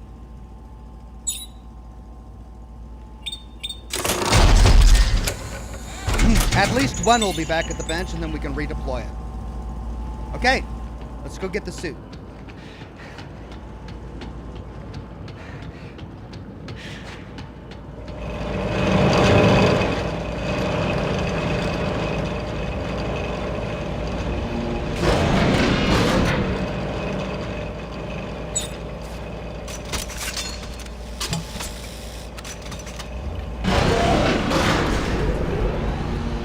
This is Private Sam Ackerman, 41st Engineering. I told them not to eat the infected.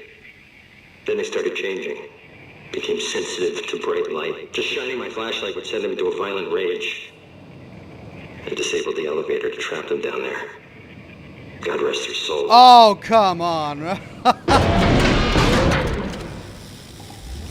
They were eating other people who were infected? Jesus, this got dark.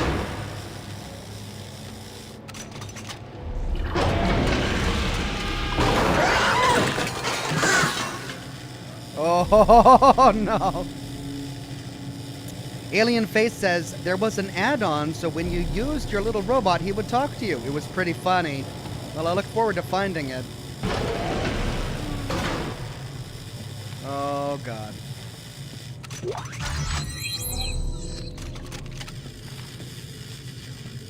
Compact standard frame.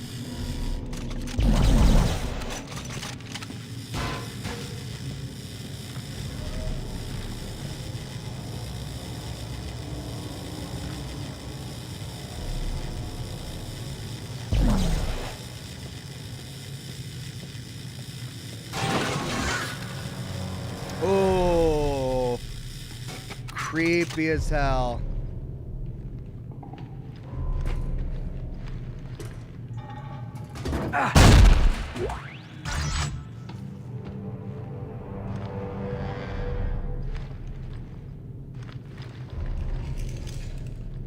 Progress saving, that means on the other side of this door.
Oh, great.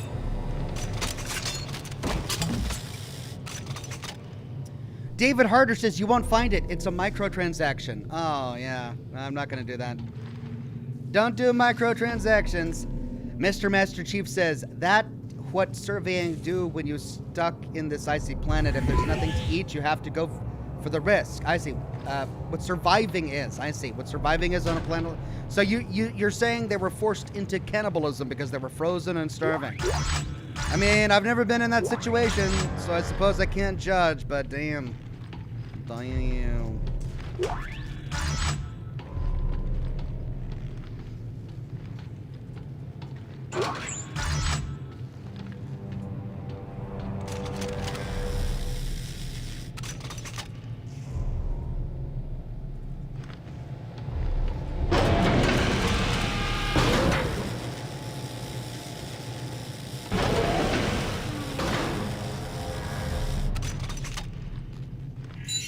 Personal log, Sam Ackerman.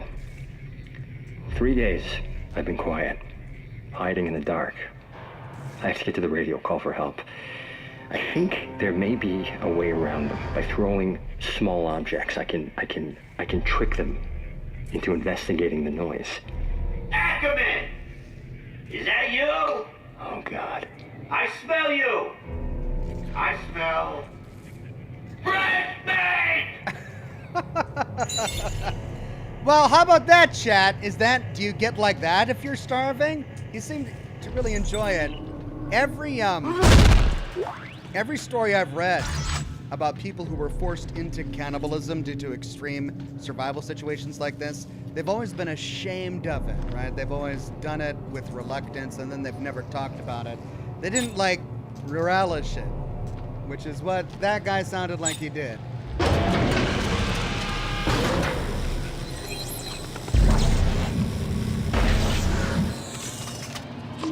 Attracted to noise, huh?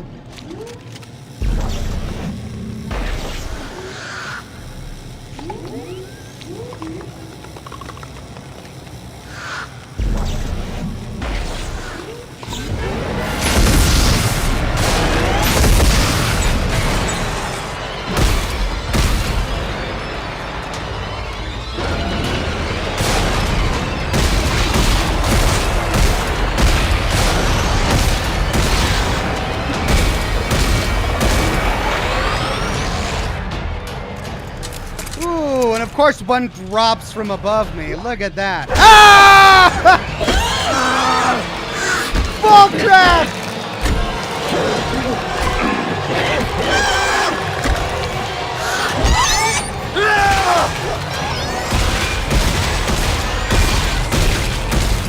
Ah! Come on!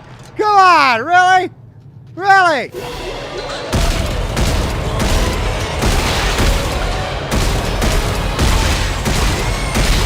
Really? Oh my God! Just, will they not stop?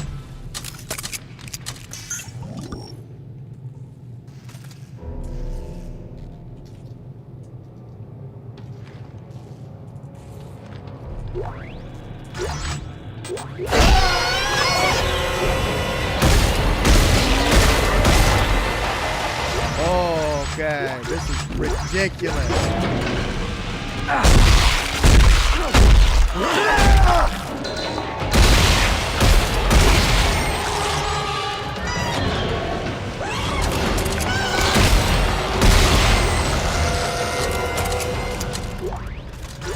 Freaking ridiculous!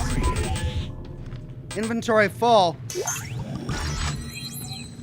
+2 damage. Jeez. Just, do they keep coming?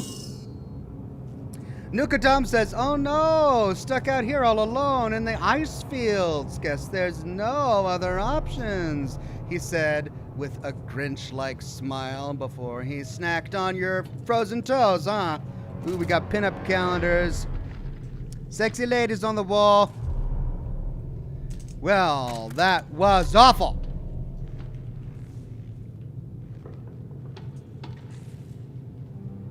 So stay clear of the vents.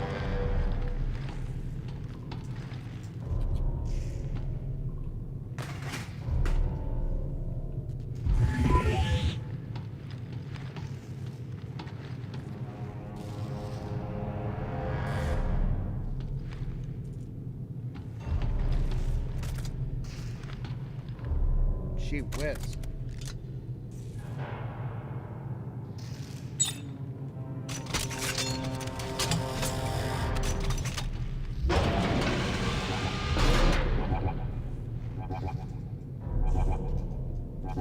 Oh, I should have saved one for down here.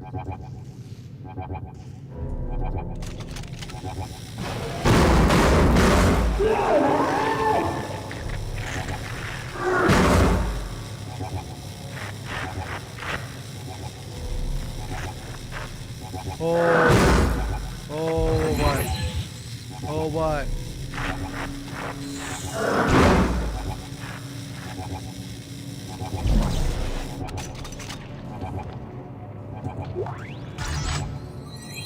Scarf artifact.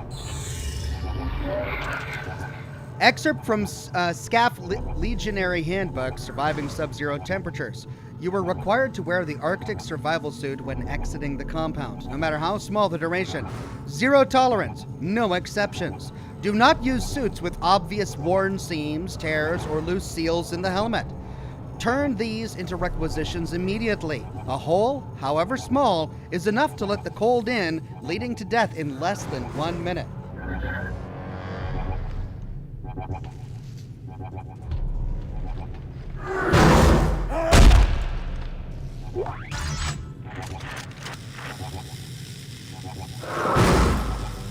Mr. Master Chief says, I don't know how those cannibals say fresh meat. Are they still even human? Or inner self they have turned slowly into a monster? Well, they were eating infected people, so they were definitely turning into something.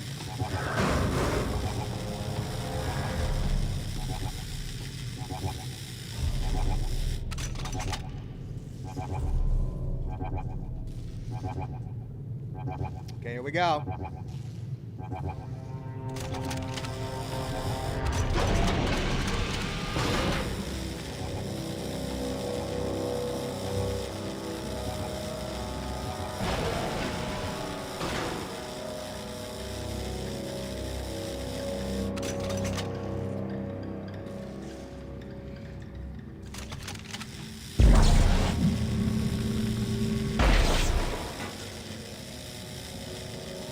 Jenny.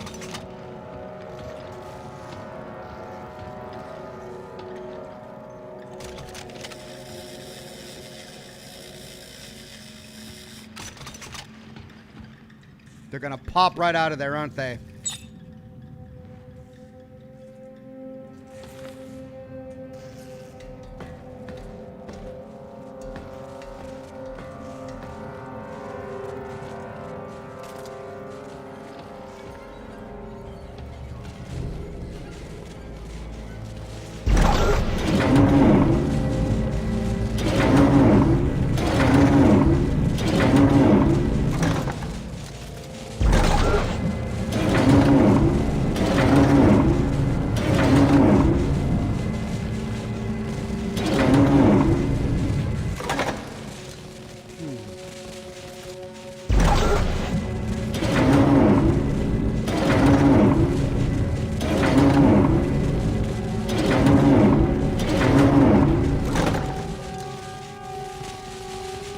Oh, okay.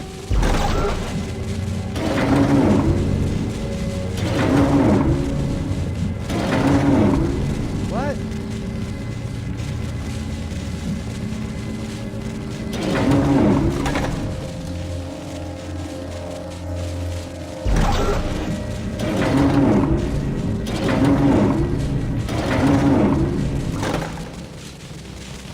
That one doesn't have the appropriate circuit.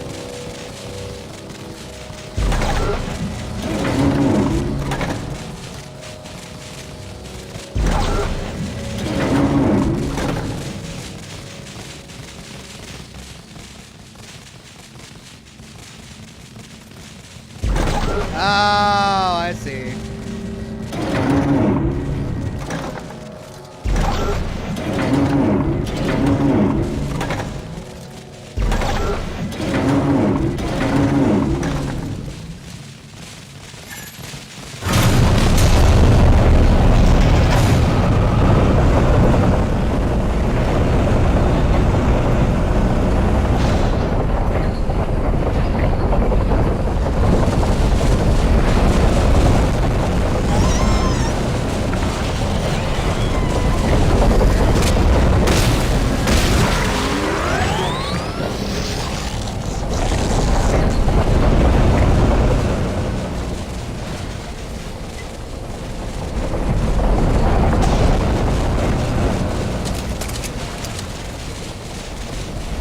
Okay.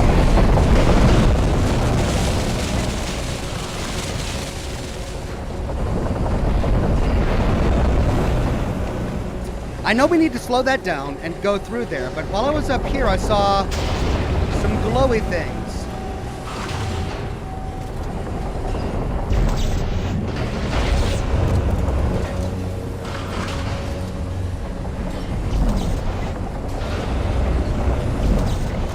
Looks like they're part of the puzzle.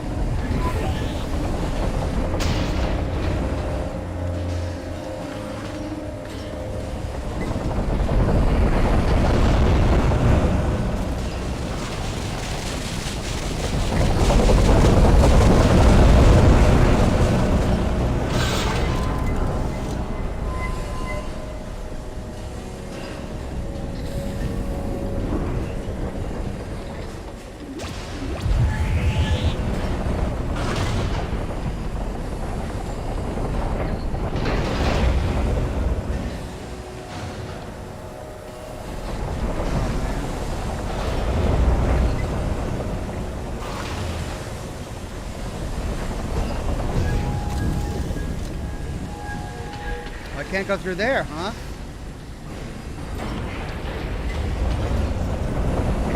Oh, I see.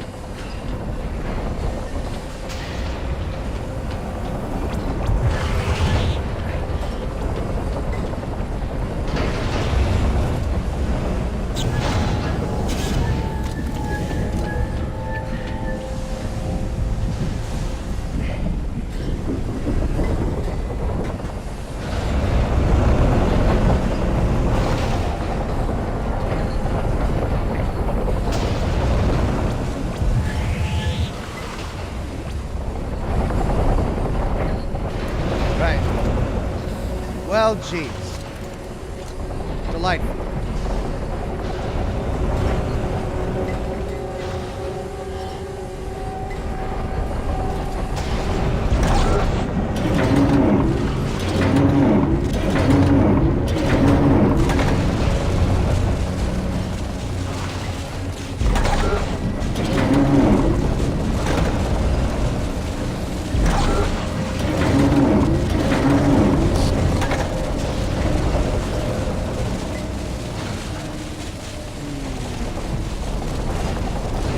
Well, that's not going to work. That's the clincher right there, so...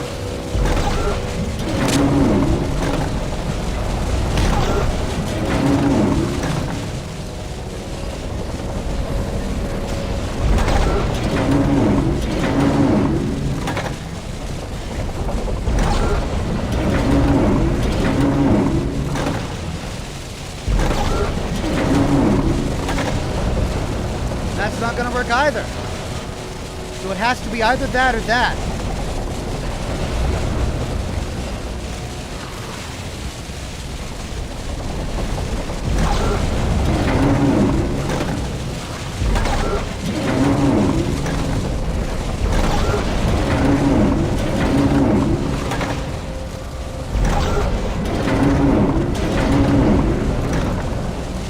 That won't work.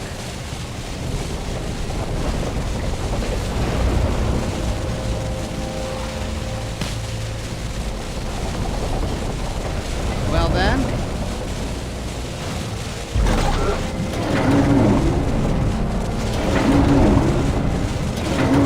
Okay, this has to be that. Which means that has to be that. Or...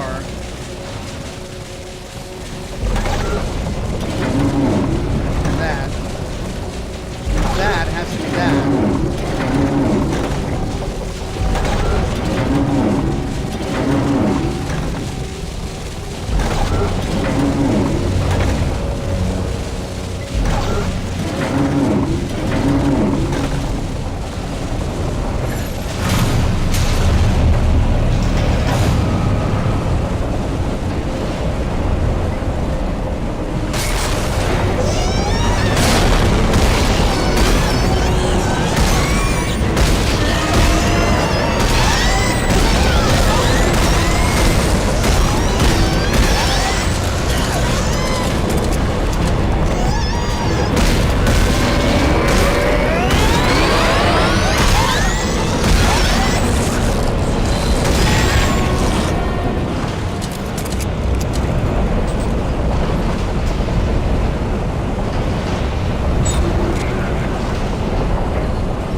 there a double around here?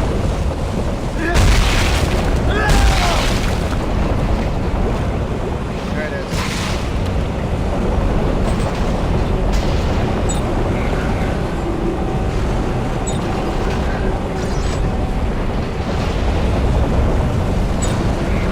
Okay.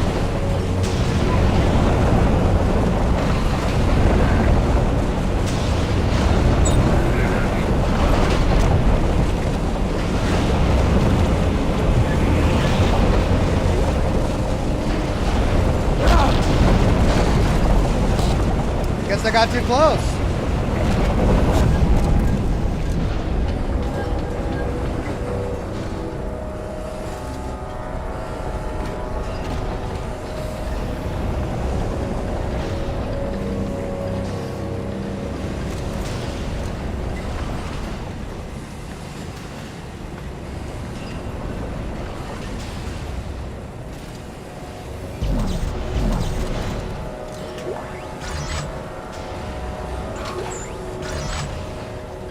Finally, some tungsten.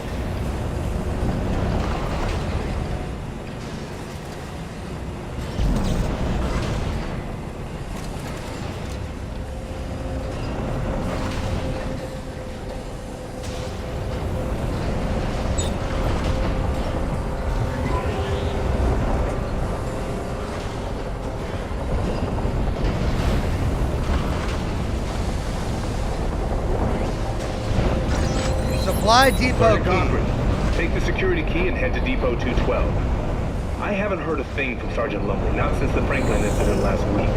I'm sure I do not have to express the importance of the supplies stored there. Find out what happened to Lumley, and more importantly, secure our food and ammunition. Optional side quest. Great.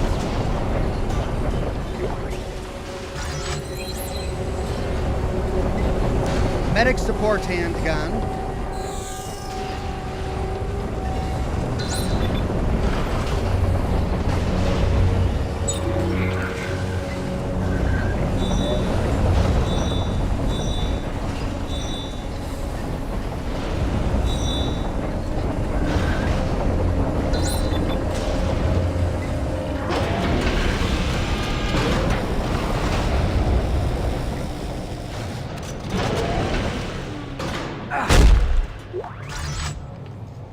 Okay, a suit kiosk. Here we go.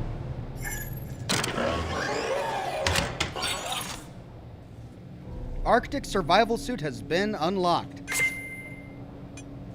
Change suit.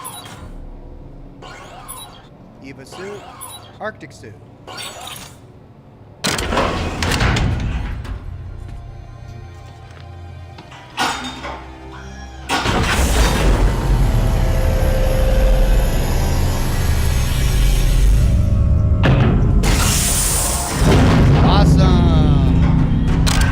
Got fur. There we go. That's what I wanted to see. Okay. Back. Let's upgrade rig. We could get the next level of hit points, the next level of armor. But I think I want to work on stasis. God, more tungsten, semiconductors, transducers. Oh.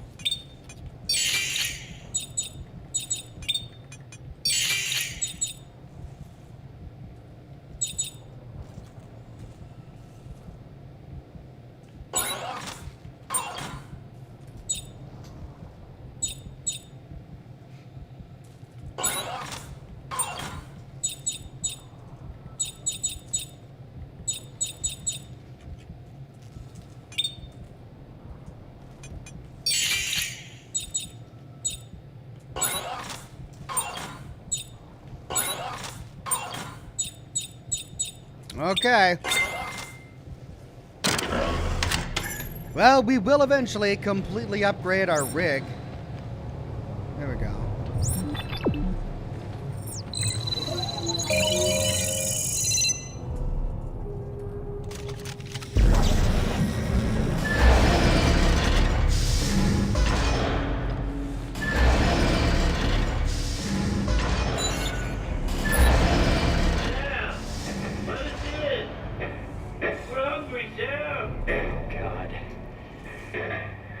Private Sam Ackerman.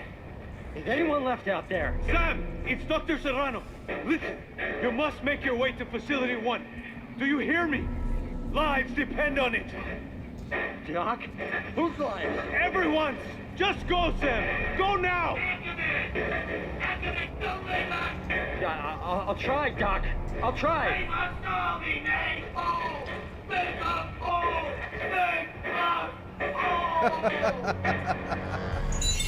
Oh, great. To surface or make us whole.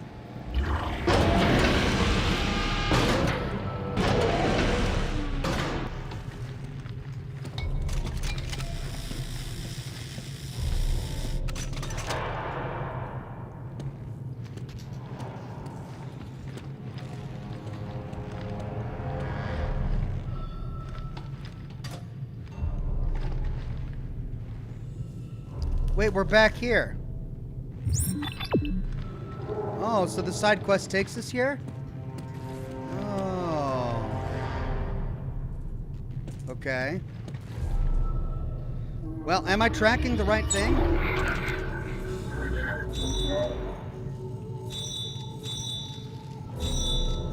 There we go. Optional missions, investigate the supply depot.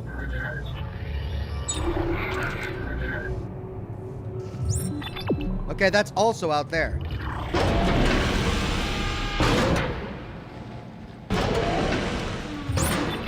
All right, we're not missing anything.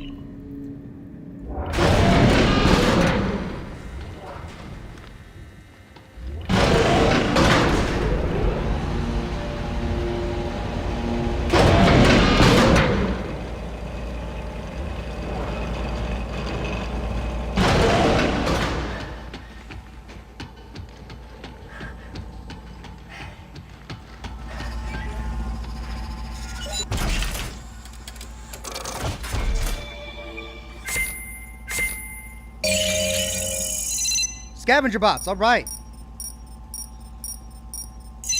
47 tungsten, yes. Great. Weapon upgrades, let's try. It's gonna cost 20 tungsten to put an upgrade in here. 20 tungsten. This is the one thing that I need. I'm gonna save it for my suit. Still only have the basic line and the shotgun.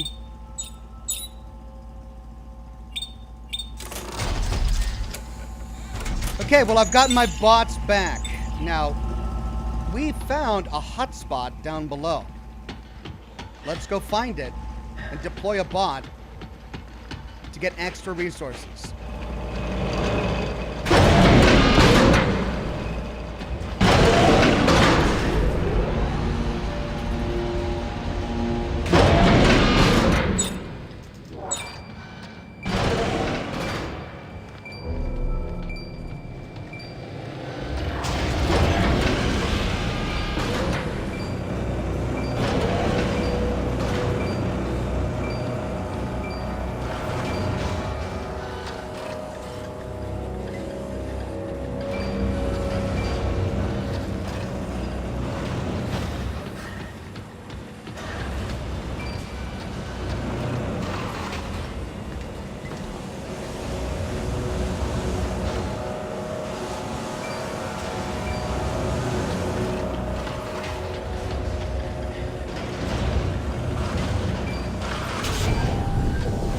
I missed it.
Uh-oh. I missed a stack of tungsten. Oh my gosh, I'm so glad I came back.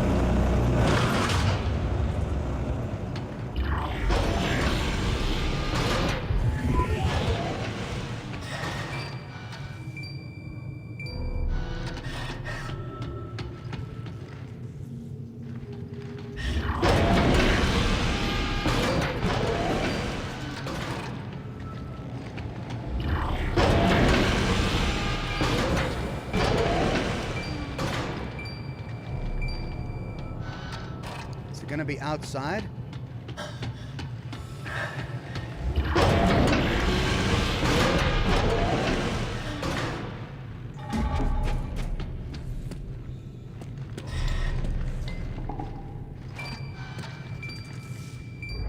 Yeah, I guess it's gonna be outside.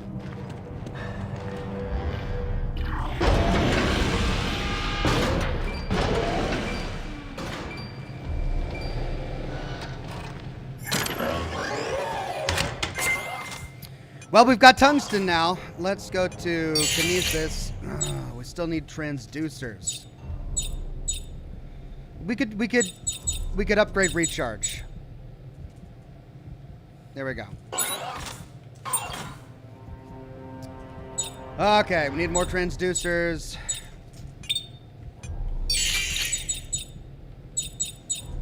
We could upgrade armor.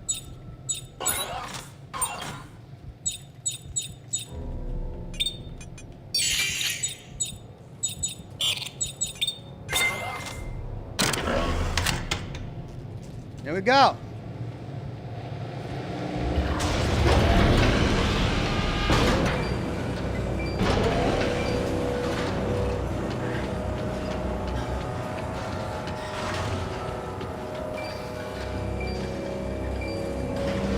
How am I back here?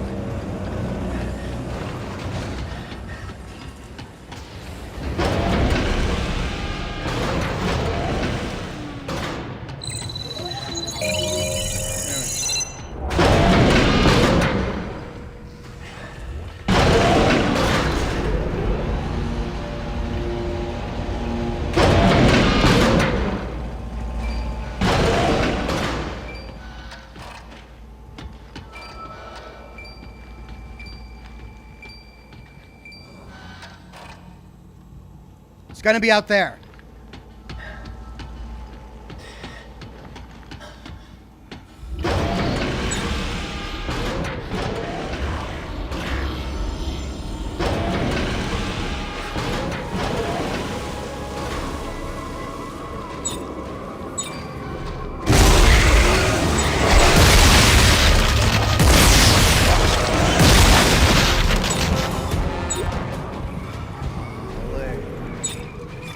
Thought I cleared this area.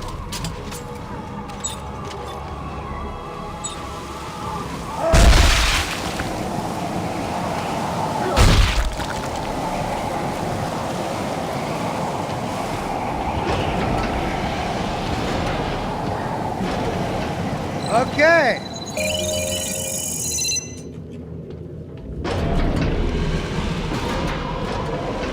Here we are on the other side.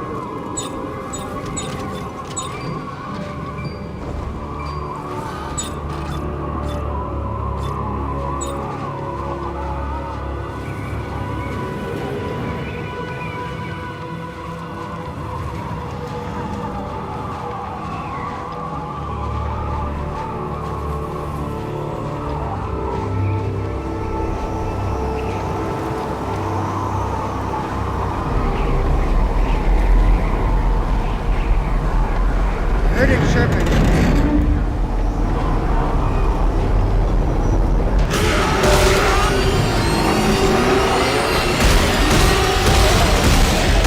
God!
Here it is.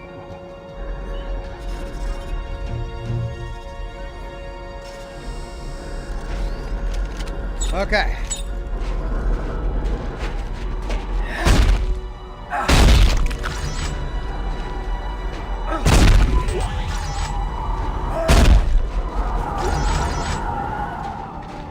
Now, I wonder why this isn't working.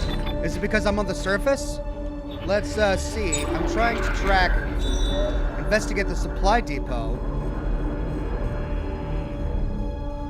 According to a text log I found, Scarf maintained a network of underground supply depots across Tal Valentis. Maybe this keycard will unlock them for me? I should investigate when I get the chance. What about this one? Yeah, that one takes me to the objective. Did I miss it?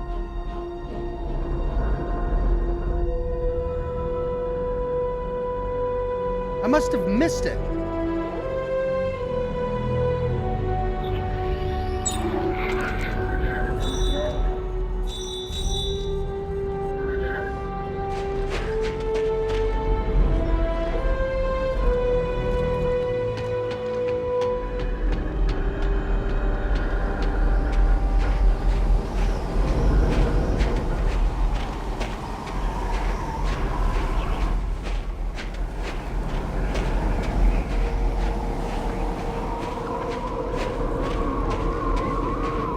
It must have been a door that I just completely overlooked. Thankfully, we're right there.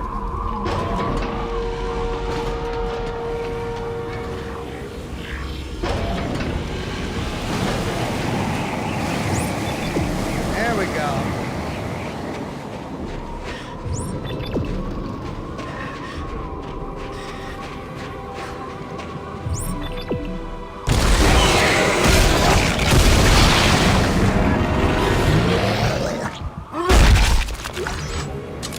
So we would have had to have, we need to backtrack in order to find it.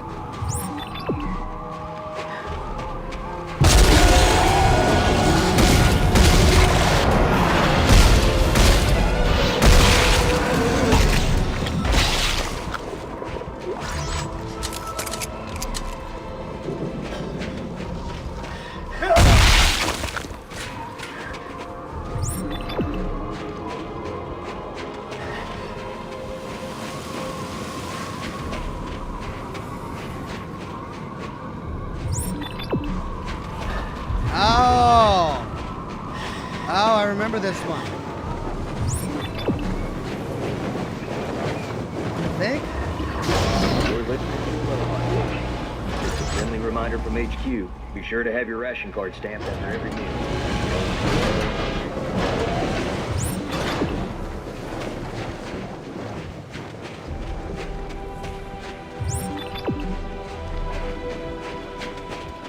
Oh, yeah. That's right.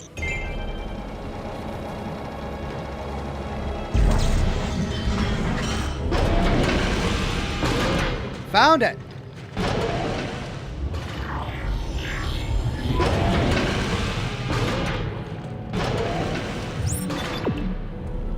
Optional mission, supply depot.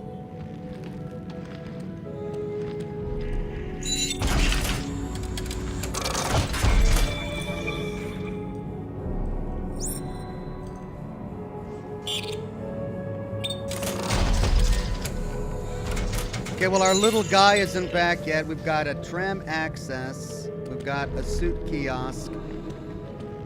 If that's the way we need to go, where does tram access lead? Scavenger bot waiting at bench, really? Hey! 57 tungsten, all right. So it definitely pays to wait. Oh my god, I keep doing this.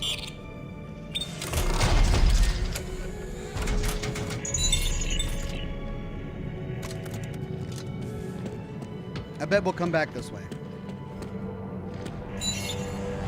Lumley! Russo! Anybody there? Ah, hell, there ain't nobody here. Someone left the music on. Here, think you're located at Sergeant Lumley's rig. We should be able to pick up his suit's transponder. Why'd the General send us here anyway? Boy, an army marches on its stomach.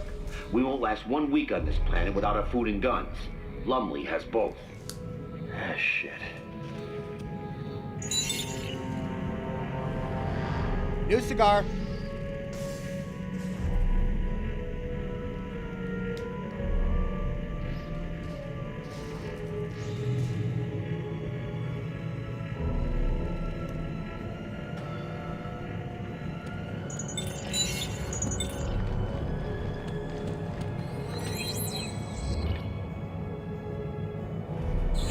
Find the stash of supplies.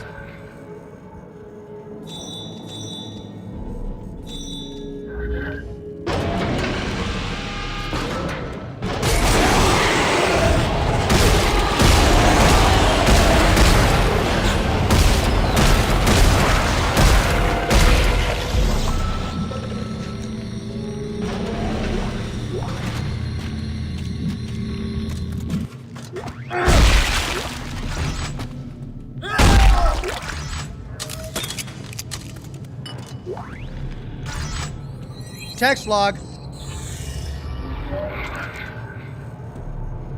August 29th, 2311, initial drop zone established. CMS Franklin and CMS Crozier en route with equipment and personnel. September 3rd, 2311, a depot construction underway. Sergeant George Cochran and 21st Engineering establishing pipeline to primary dig site. October 11th, 2311, depot complete. Hearing some wild stories from primary dig site. October 13th, 2311, storms playing hell with resupply. Lost CMS Franklin today to high winds. Crew presumed dead. October 15th, 2311, crew of Franklin rediscovered. They just showed up on our doorstep. Something wrong. Bringing them in until they can be transferred to CMS Greeley for observation. October 16th, 2311, turn it off, turn it off, turn it off, turn it off, turn it off, turn it off, turn it off, make us whole.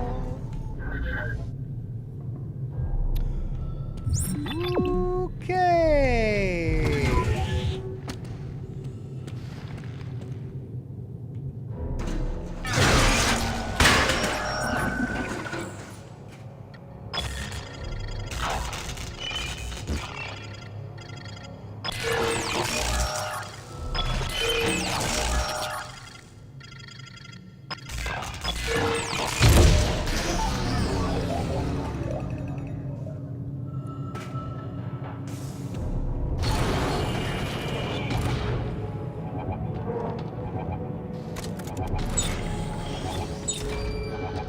There we go.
Freaking hairy, abominable zombie snowman.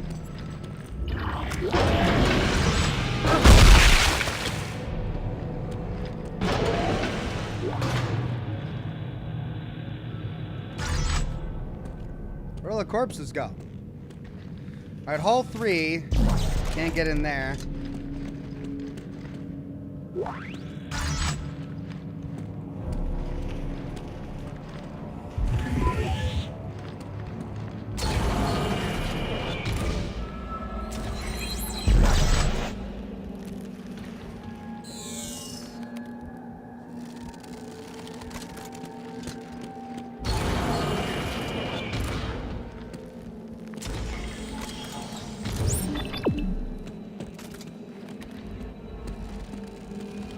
storage hall. Hey. Oh yeah. Oh yeah.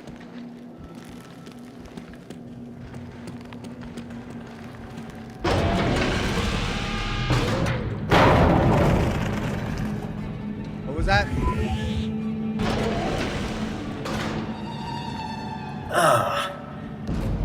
Make us whole.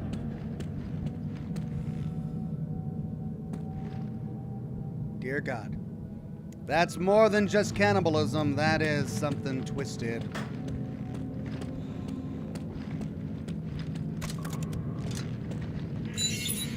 All right. There's something wrong with this planet. Something very, very wrong. Make us whole. What do you suppose that means? Sergeant, please, sir, can we just get the hell out of here? Nah, not just yet. The transponder's further in. You crazy? Sir! Wait for me!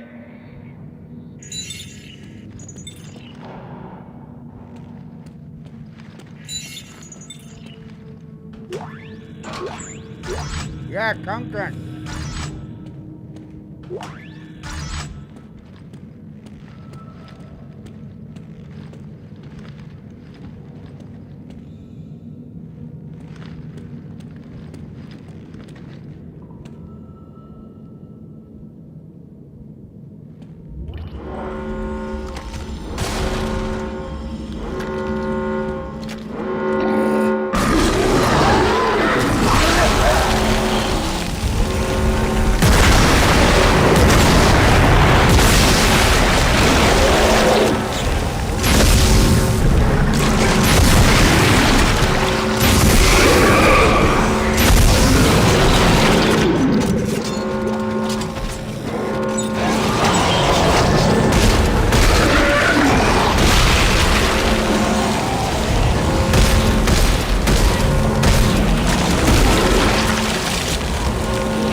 Jeez.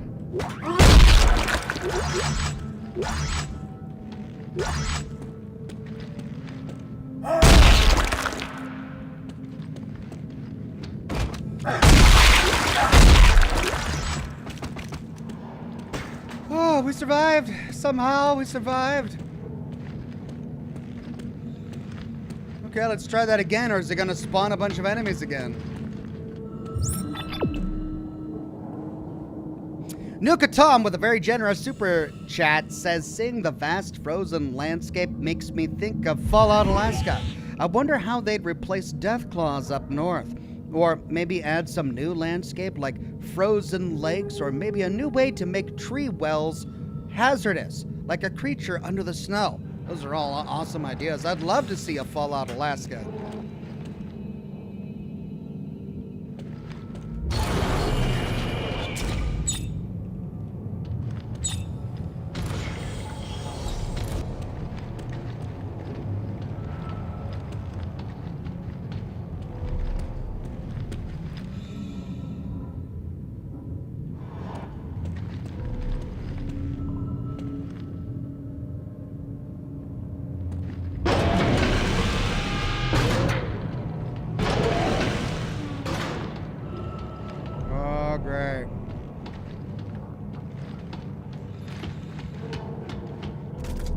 Okay, battery.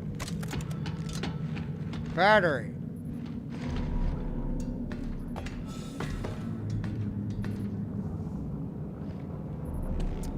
Battery.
Okay, we've got that. We need to go through there. But there was a battery slot up top, and I wonder what that does. There's a battery slot there, too. We only have one battery.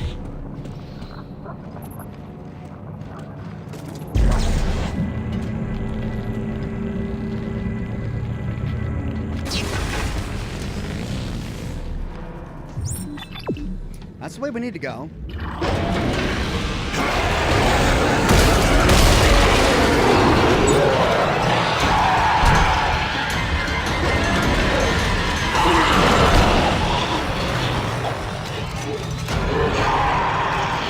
Where are they?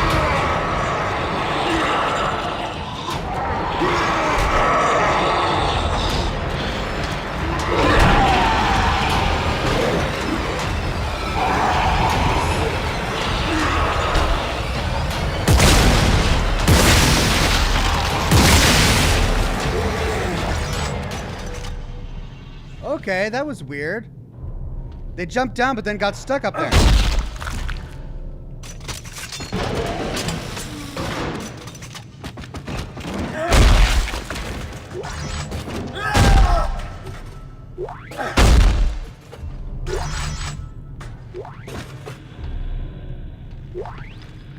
Repeater. Oh, man. There we go. Repeater found. Nice. Scavenger bot waiting at bench. Okay, well, we've got that one, but let's see.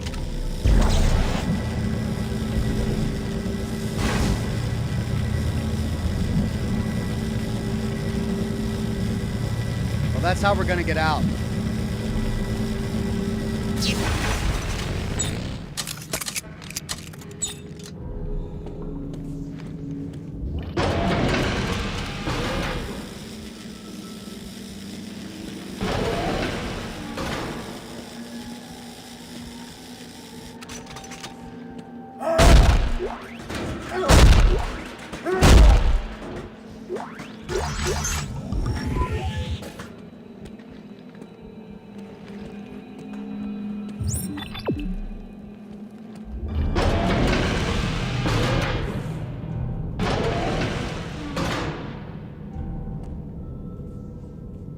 There's the elevator. We're gonna come out that elevator we saw.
They all jump out right after I do the puzzle. Of course they do. Alright, is there anything over here? No. Up we go.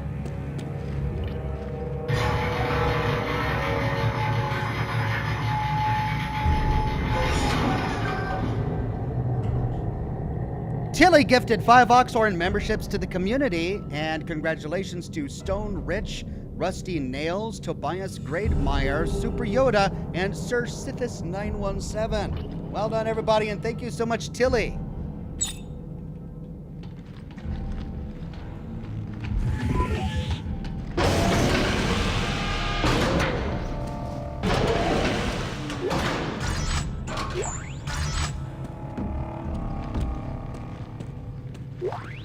Text log.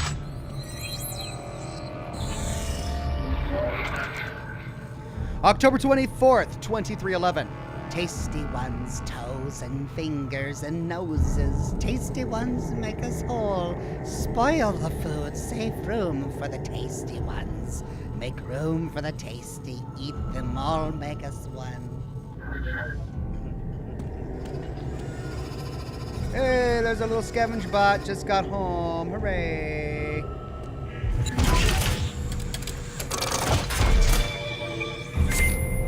Ready? Yeah.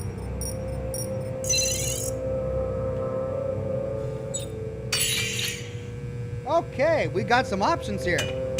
Medic support handgun, a compact rivet and hydraulic knife for quick, accurate triage. Modified with 2 co-op support attachments. Will use scavenged parts if available for construction.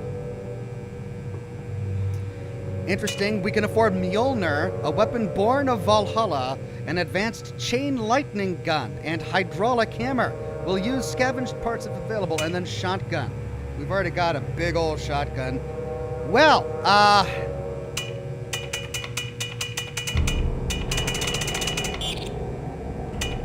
medic support.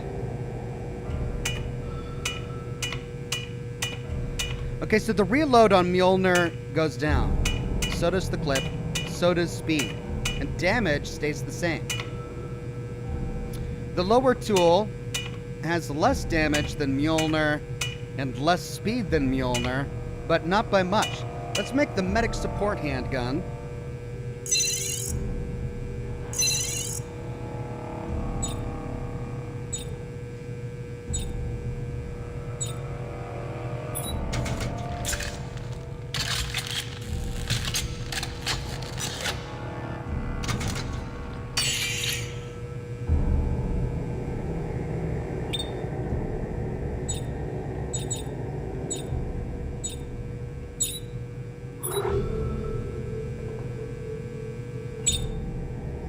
Okay, before I start sinking stuff into it, I want to see if it's even worth my time.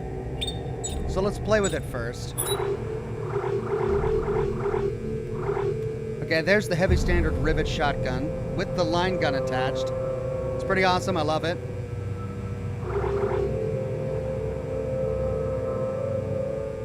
We can sell from here, I didn't realize that.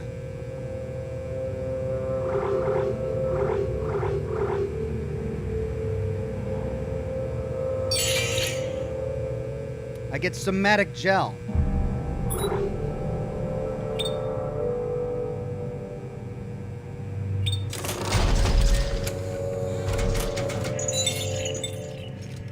Okay, interesting.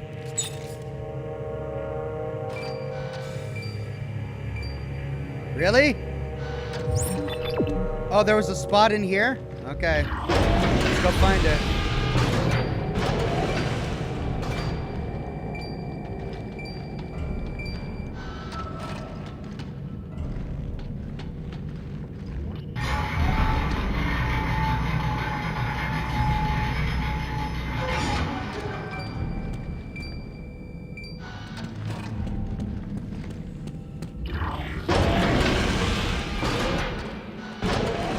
It might be outside.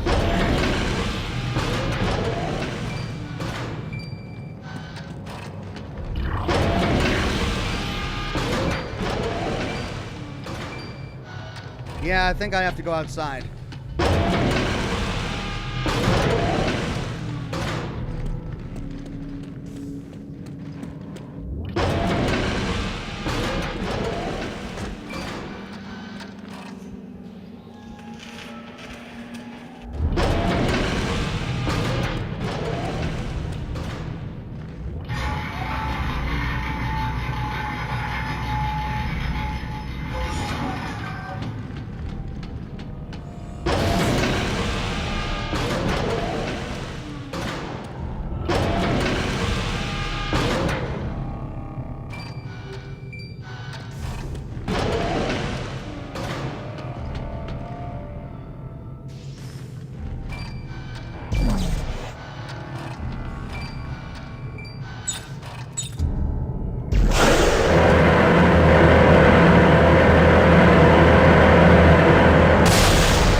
of us.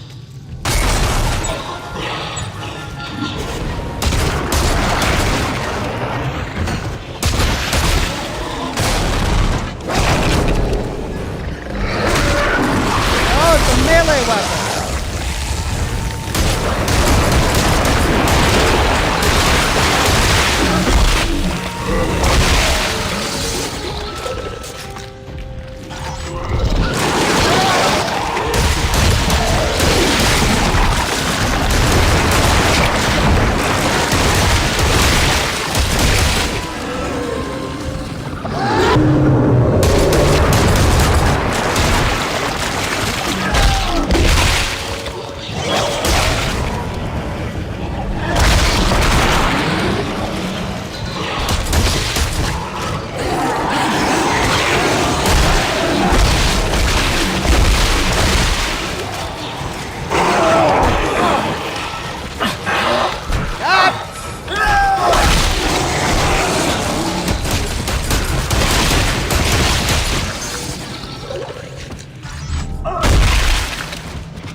That's interesting.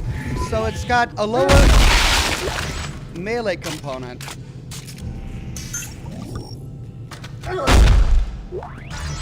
And the upper one is just like a rifle. It's a single shot rifle that has pinpoint accuracy. It's interesting. It's got a really fast shot. Like I can shoot it super fast.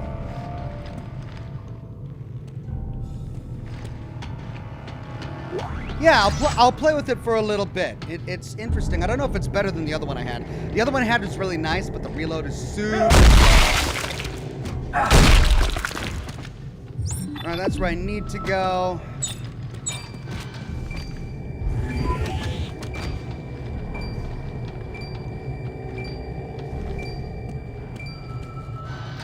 That's where I came from.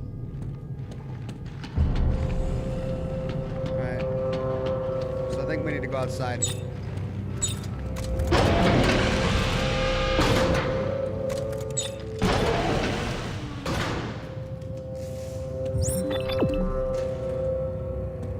Hey, yeah.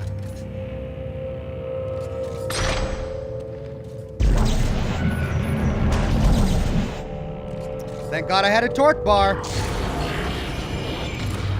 Give me tungsten. Heavy Metal Thunder. Ooh, Heavy Metal Thunder. New blueprint.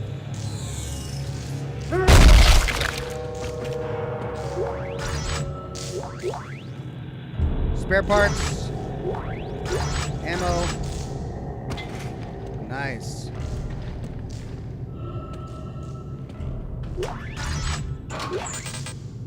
Inventory full.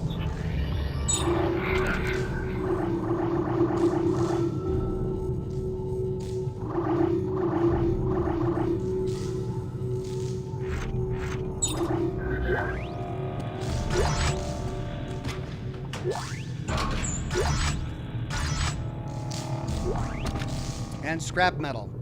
Okay, this has been profitable.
One of us. One of us.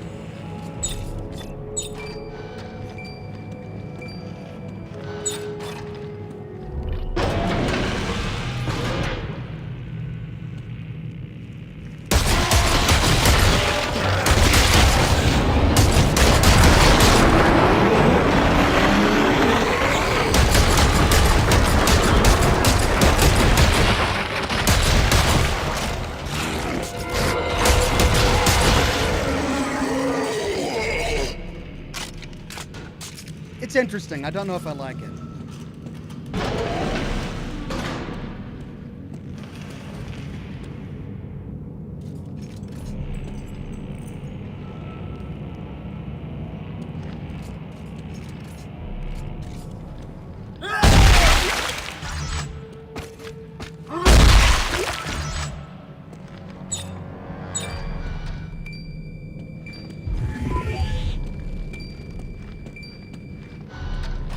Yeah, the next one's got to be outside.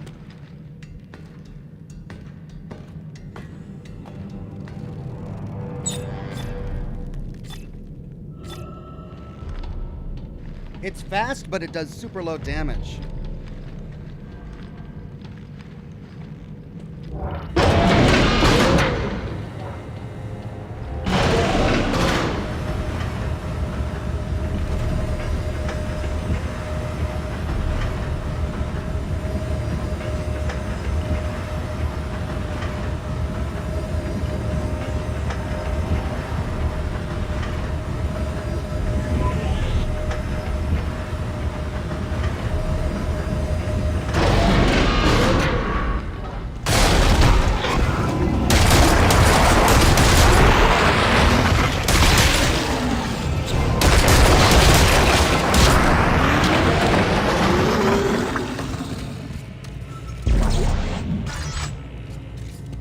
Of course.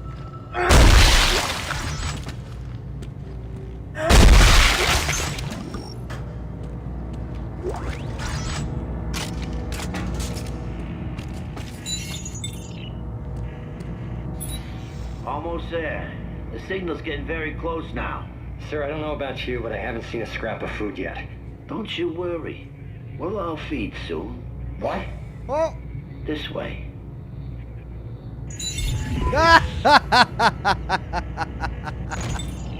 Don't you worry, we'll all feed soon. This way.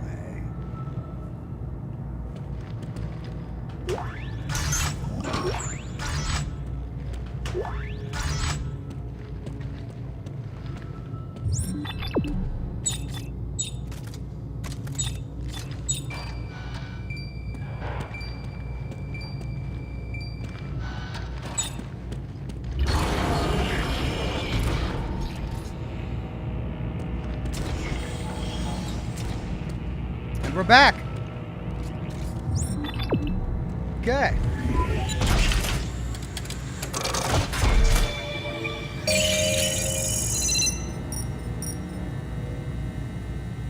$142 tungsten. Yeah. All right. So those were the scrap boxes. Okay. It's interesting, but I don't think I like it better than this one. So there we go. That was the medic. Can we craft something new? We could craft a force gun.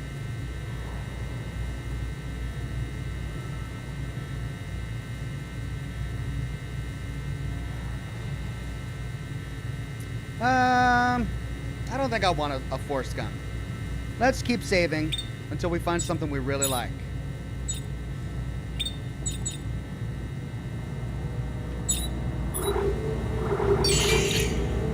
Well, I've got 142 tungsten. Let's unlock these slots.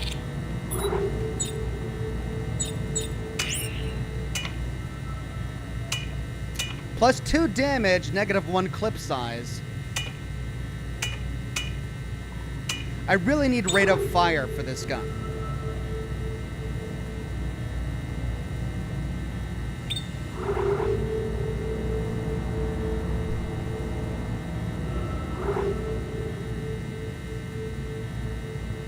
I've got all my rate of fire upgrades up here. Let's see, do I have any more rate of fire upgrades? On this one, no. This is all damage and clip size.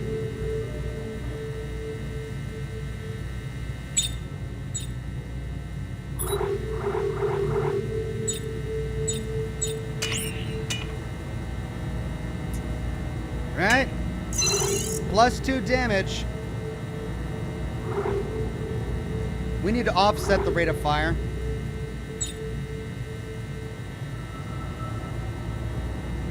This is rate of fire and clip. Reload and rate of fire. Rate of fire, damage, rate of fire.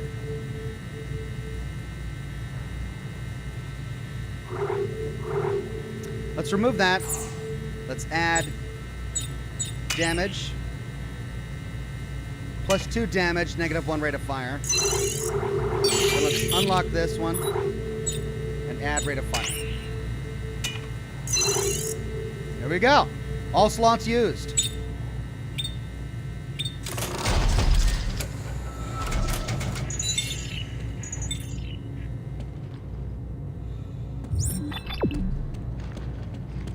Oh!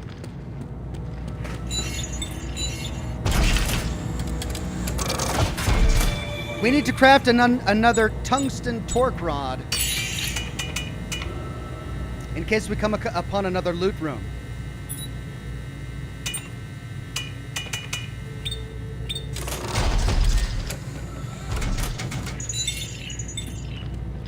There we go.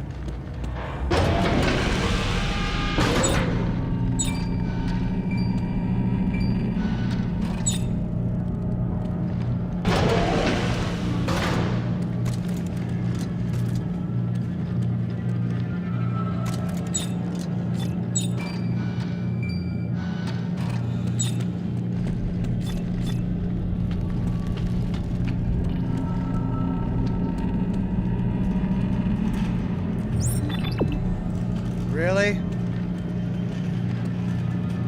As soon as I press the button, they're all gonna spawn in on me.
I chose the wrong corner.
This little thing is great. It's like a shotgun rifle. It does an amazing amount of damage even at long range. This is the corner. I kept trying to shoot these explosive barrels, but a guy would always stand right in my way as soon as I shot, and so he would absorb the impact. Artifact discovered. Person log SFC Richard Lumley. I used to think I was an individual with my own life and my own problems, but now I realize we are all just pieces of a bigger puzzle. Alone, we are nothing. It's this lack of completeness that complicates our lives. Make us whole. That is what I want to hear when I close my eyes. Make us whole. That is what we must all do. We just have to get over the first step. We just have to die. It will do the rest. Interesting world philosophy. Storage.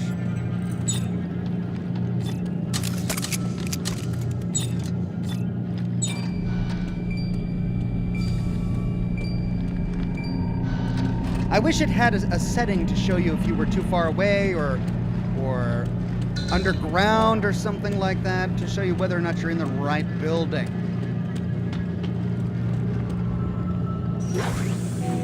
Hey, objective complete. Scope. Oh my god. Oh my god. I'm gonna have to drop it all.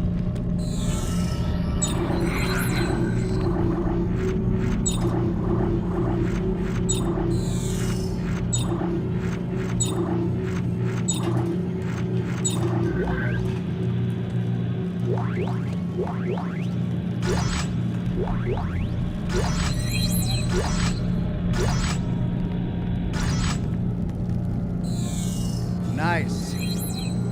+2 reload, -1 clip.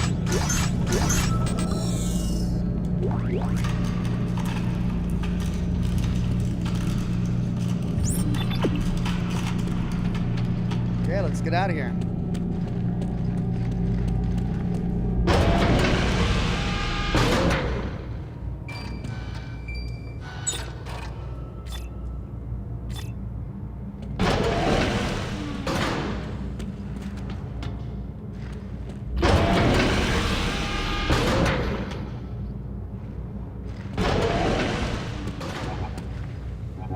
Oh!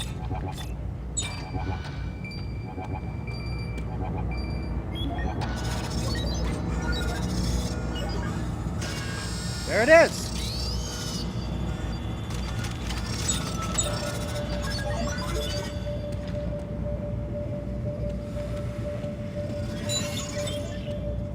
So it can't find any, I see. When it can't find any, it does that.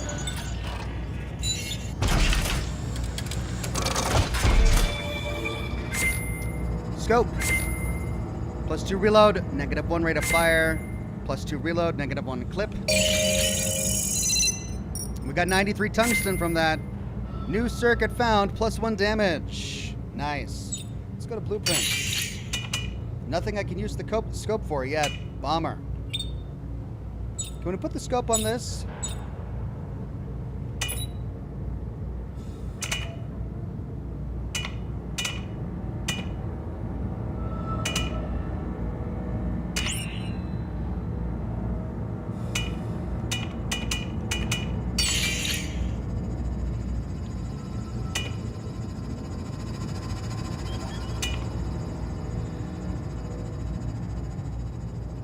Small amount. That's a lot of tungsten for that particular attachment. Coats projectiles with a very small amount of stasis. That would be useful. Health packs consumed also heal partner. Stasis shots have a larger radius. Ammo sweeper. Okay. I like the stasis coating, but not enough to purchase it.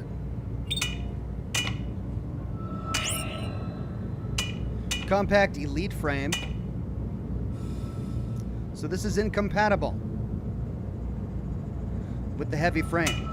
Compact Standard frame, it is compatible with that, but not with the attachment. So, back I go. Plasma core. Military engine. Incompatible with the rest of my attachments. So, back we go. Planet cracker tip. Compact directed ejection field. Damage goes way down, but reload and clip size goes up. Not worth it. Another attachment. There's the scope. Yes. Nice.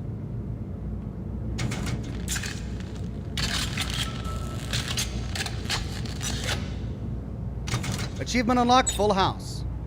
Now,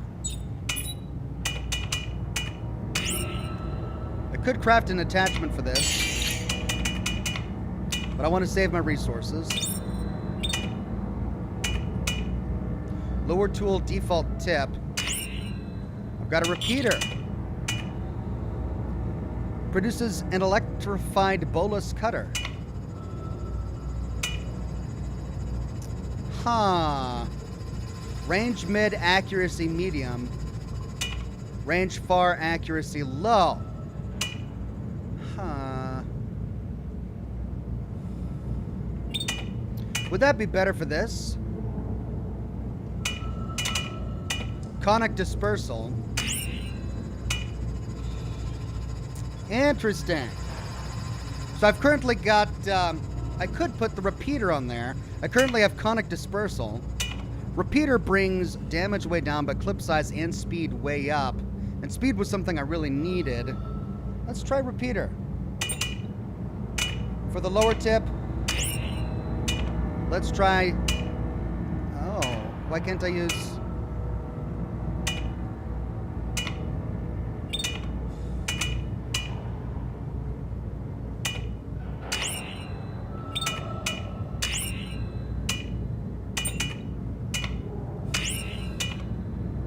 Okay, because I used the repeater there.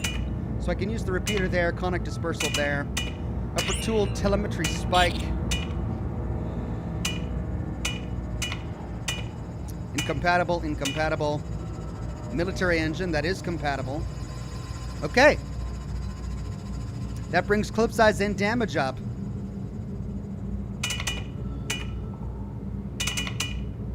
Let's try that.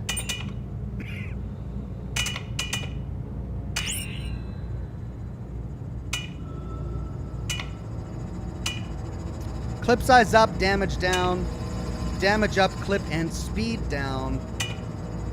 Damage way down, clip and speed slightly up. I think we'll stick with the Tesla core. Heavy standard frame, incompatible. All right.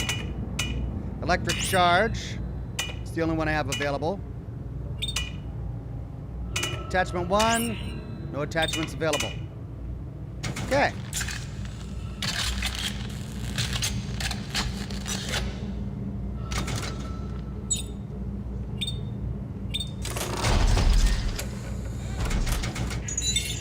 Interesting.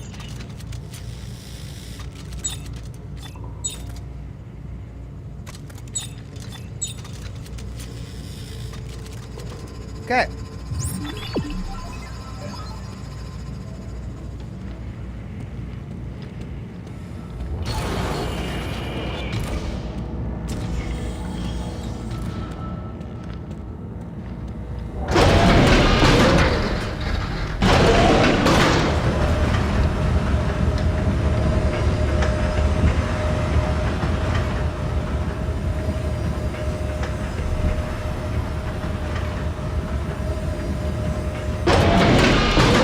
Chat is asking me if I listened to the audio log. I did. I think it was an old one.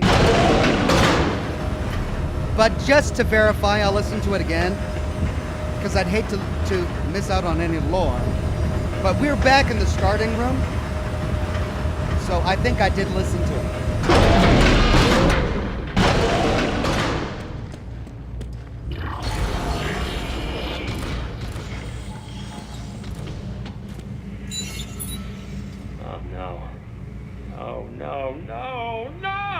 Nope, I didn't. He spoiled all the food.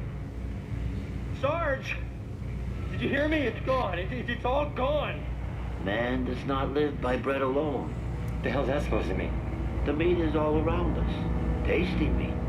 Fingers, toes, and noses. Hey, where are you going? What's gotten into you? Hey! Everyone must understand. They must know. They must eat. Well, I'm glad I came back for it. Otherwise, I would have missed the finale.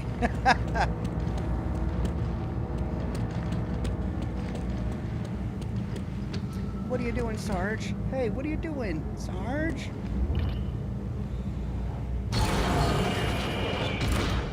fingers and toeses and noses.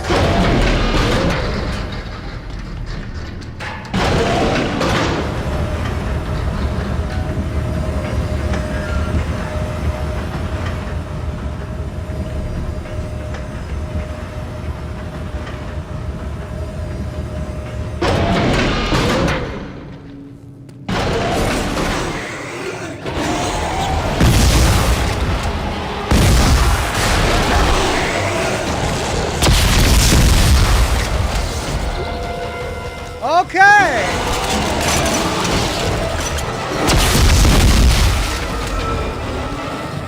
Okay, not bad, not bad. I've got a two-shot combo thing going on here with the shotgun. Yeah, time will tell if I end up liking it better. But so far, I like it.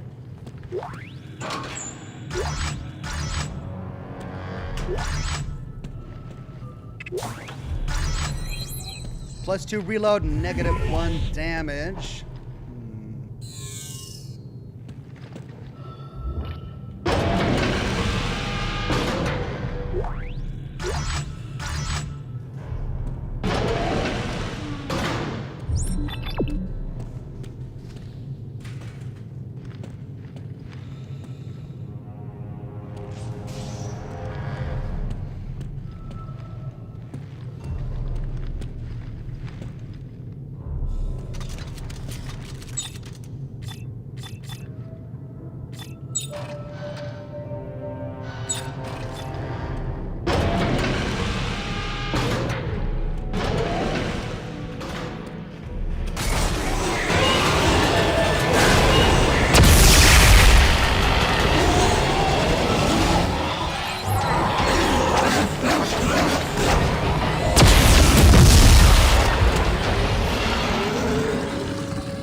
Yeah, that's nice.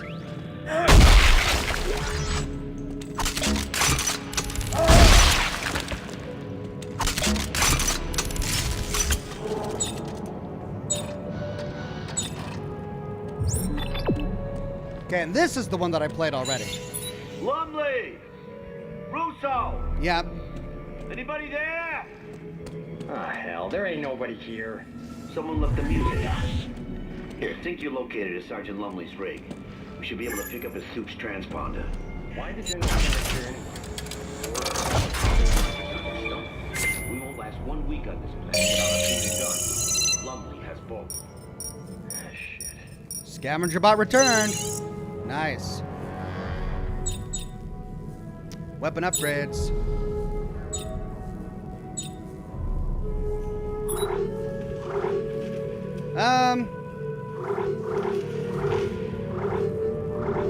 That's just rate of fire.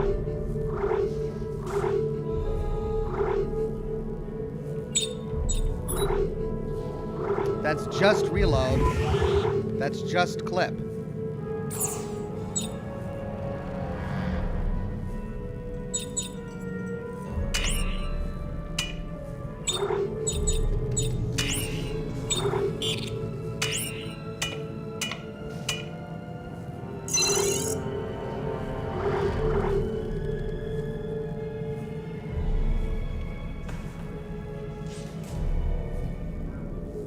Do I need all of these circuits in the lower tool?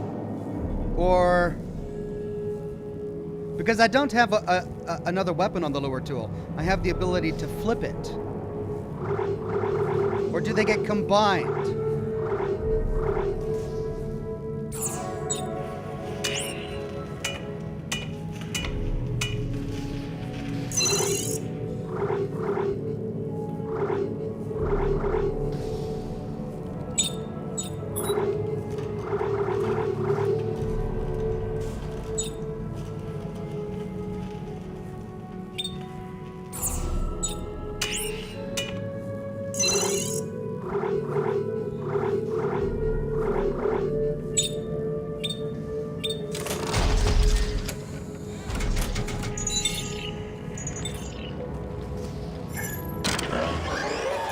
David Harder says, I think the ration seals exchange for materials. Oh.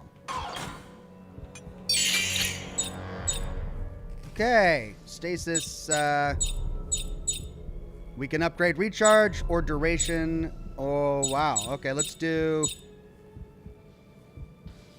duration.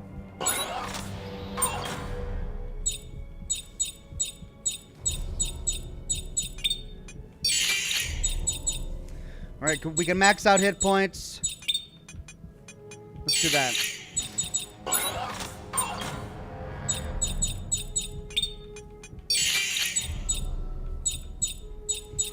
We're low on transducers. Now I'm low on tungsten and transducers. Got plenty of scrap metal, though.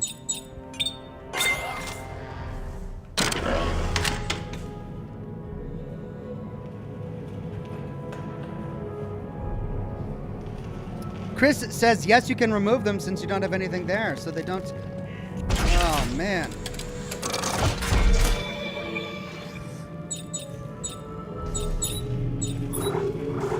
Ah, I've got some good ones here, too.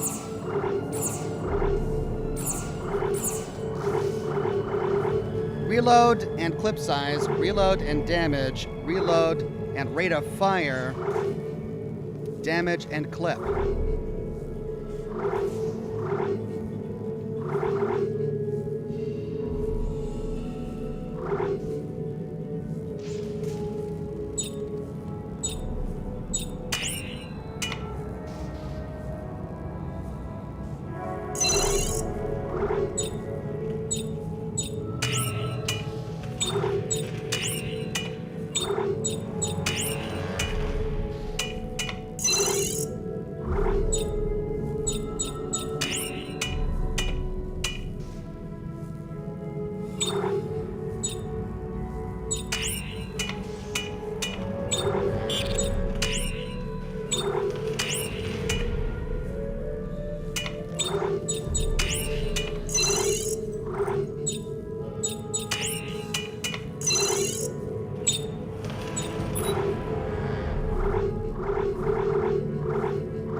Reload and rate of fire.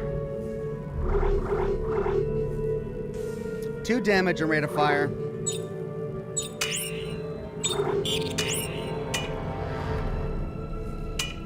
Two reload and rate of fire. 1 reload, 1 damage. I've currently got rate of fire and damage. Reload and rate of fire. Alright, I'm happy with this.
We never did explore down here because we went over there.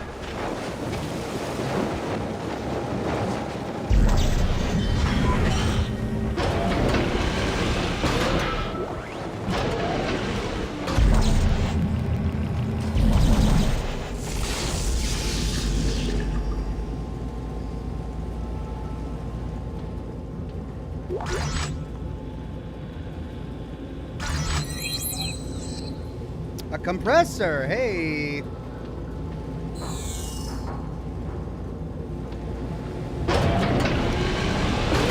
Glad I came back. And now this is a dead end. And I think I've explored it all.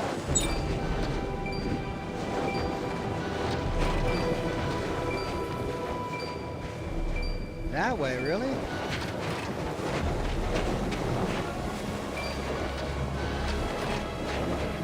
Getting those tungsten, or getting those supply depots is really helping out. Okay, so there was one that I missed all the way back there. Do I really want to go back and get it?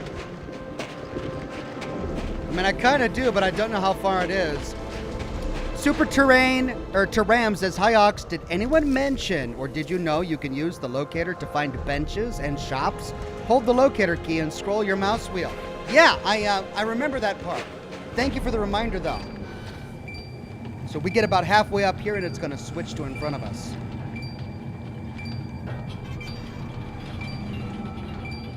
And there it goes. Now it's off there. Oh, but we can't go back. But we can. We can go this way. It's not worth it. It's not worth it. I'll find more caches. I've got 2 robots. I'll find more caches. Let's press forward.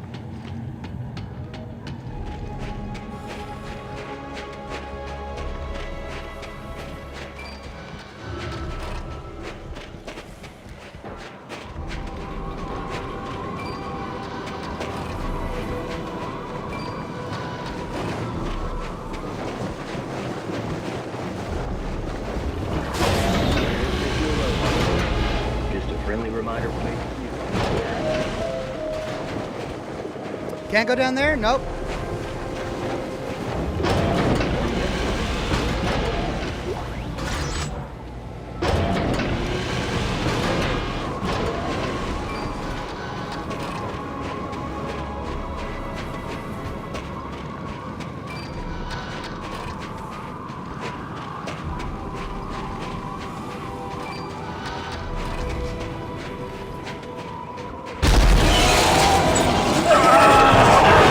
Done it.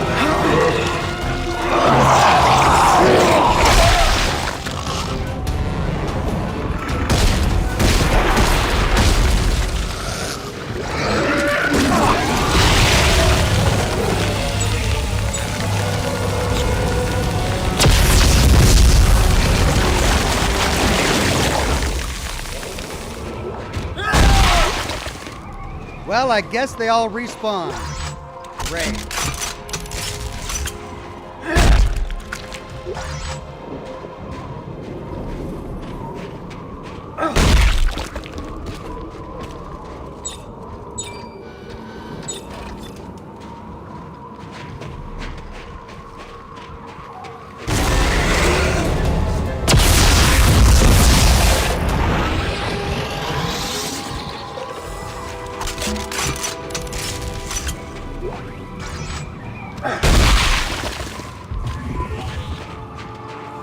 Hello, what's this?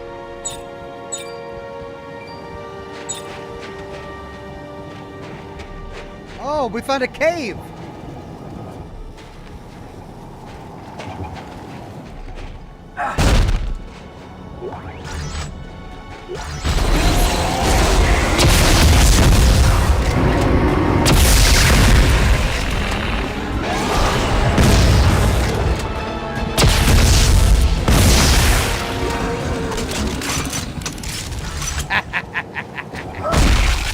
I like it.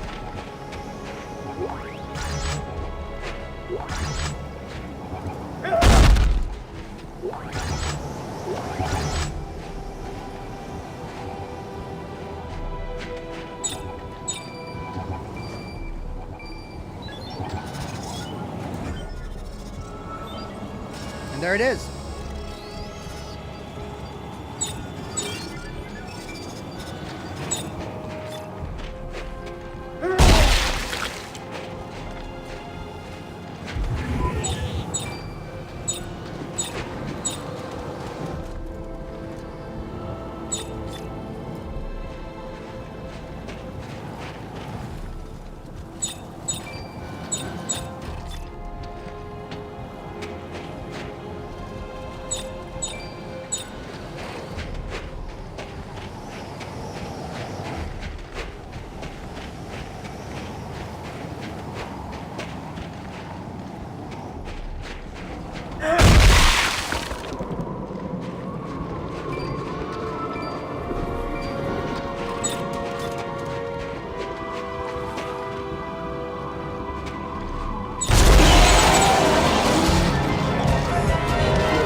Right, it's gonna be through here.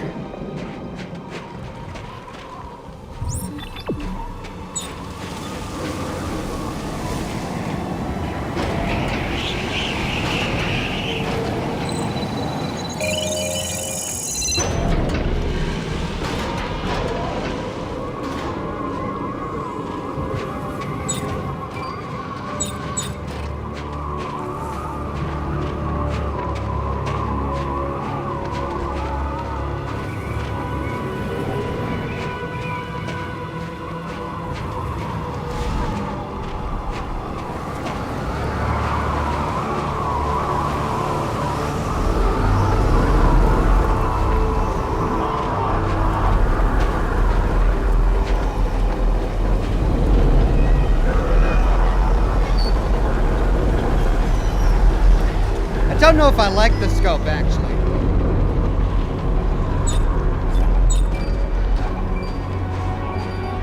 Didn't we do this one already? We did. Huh. So they don't disappear. They don't disappear after you lay them down. You can farm them over and over again if you want to.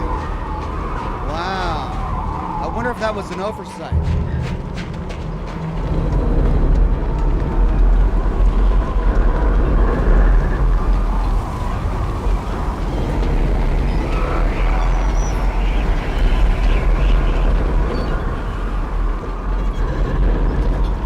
Chris says, no, this one is different. I could have sworn I got that one already.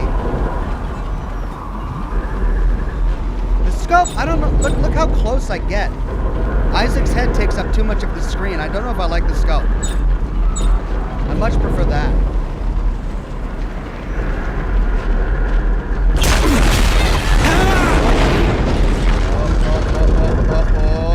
What?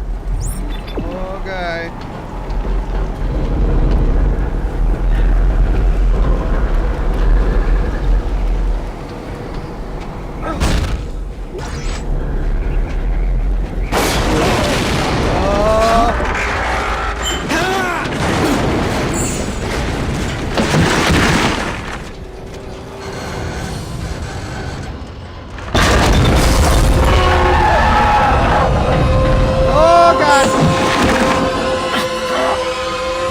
I'm mashing it.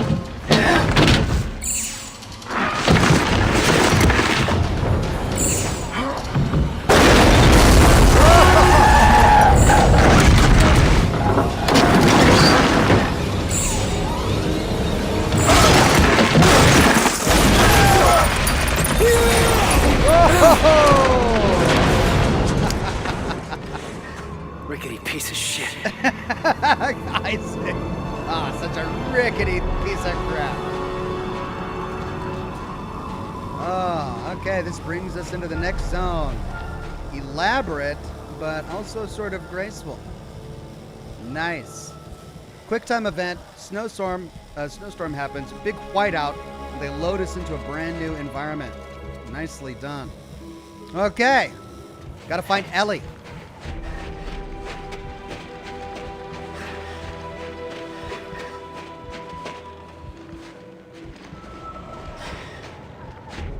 Okay.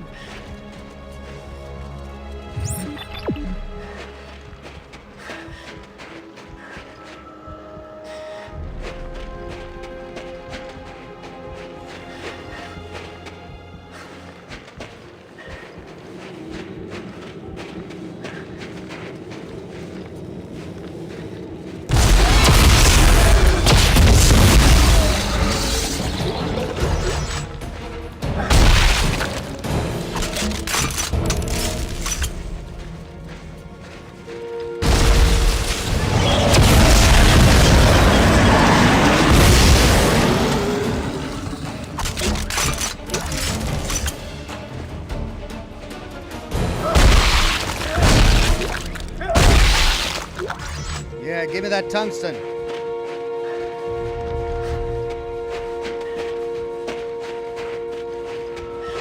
Ah, sunlight.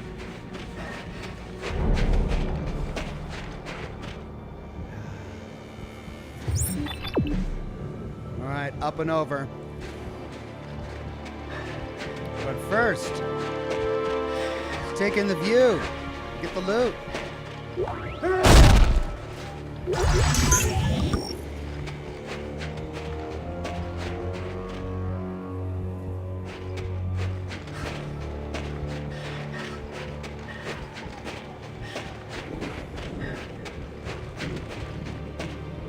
Carver! Down here! Clark! How the hell did you... Never mind! Come on, we're in... Oh, shit! Langford! They're coming over the outer wall, you hear me? They're headed your way! Damn it! Clark! We're in Central Command! Get up here!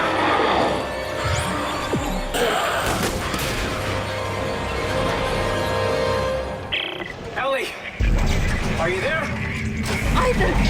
Oh my god! He's alive? That's great. Ellie! It's so good to hear your voice.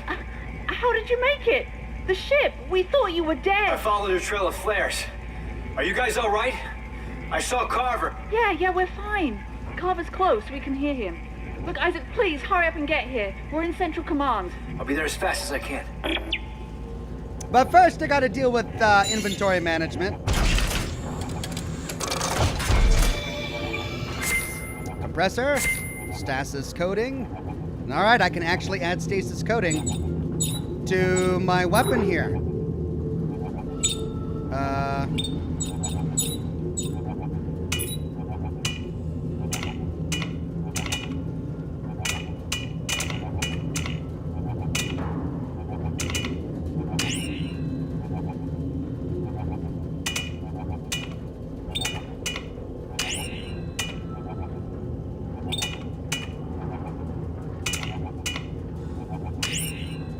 Stasis coating. There we go.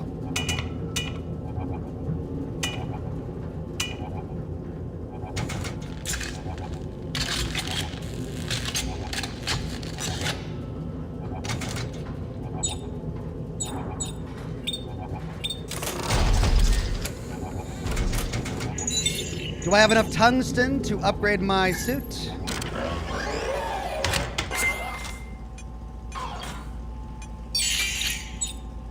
Nope. Yes. Nope.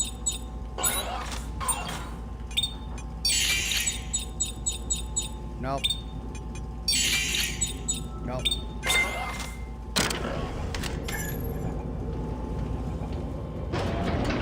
Carver! I'm coming!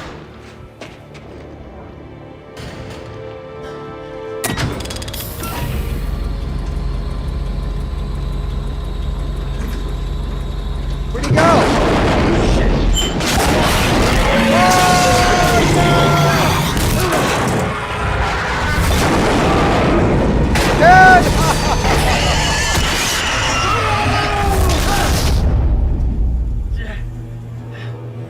Oh, we got a big boy coming.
Alright, did he drop any ammo anywhere?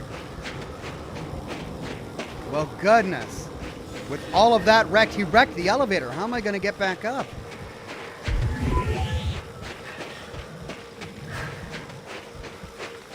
Well, the shotgun saved the day there.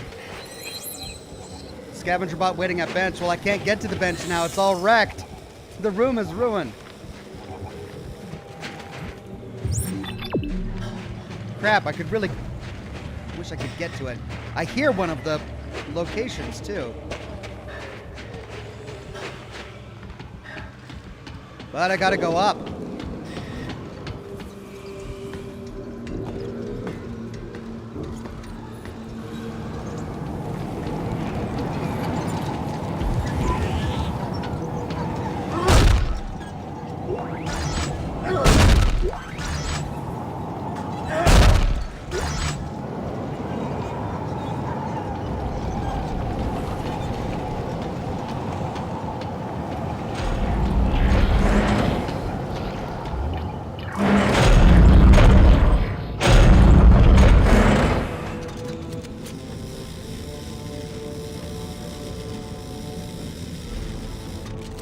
How much ammo did I used a lot of ammo. I gotta get rid of the scope.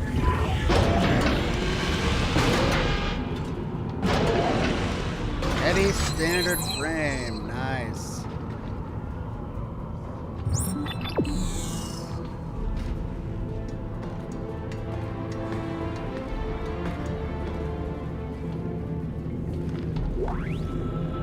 Pulse rifle schematics.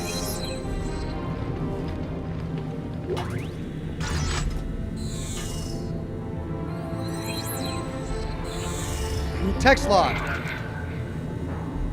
Personal log, Private R. Blatty. Night and day. It's always the same. They come shambling out of the storms trying to get in. It's not easy following orders. You see familiar faces all the time. Sometimes they see you, and they lock eyes, and there's a glimmer of recognition, like they remember what it was like to be on the other side of the wall, safe and warm and alive. Hey! Artifact.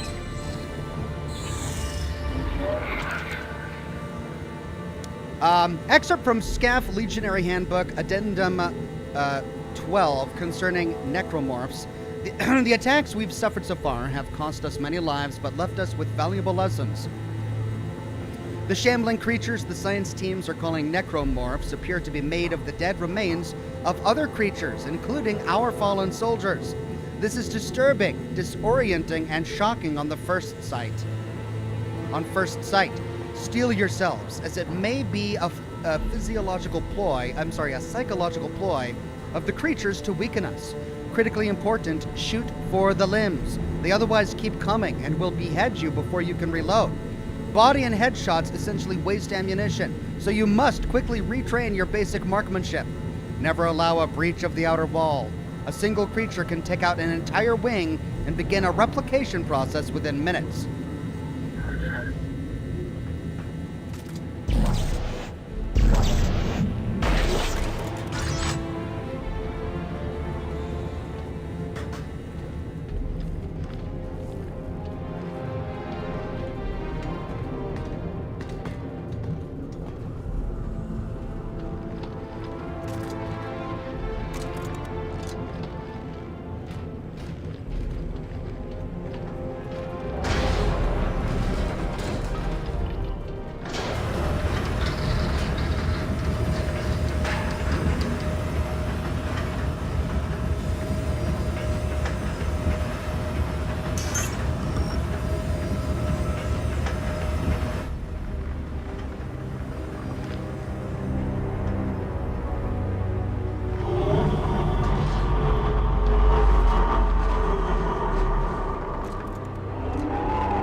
Ellie? Almost there, Ellie.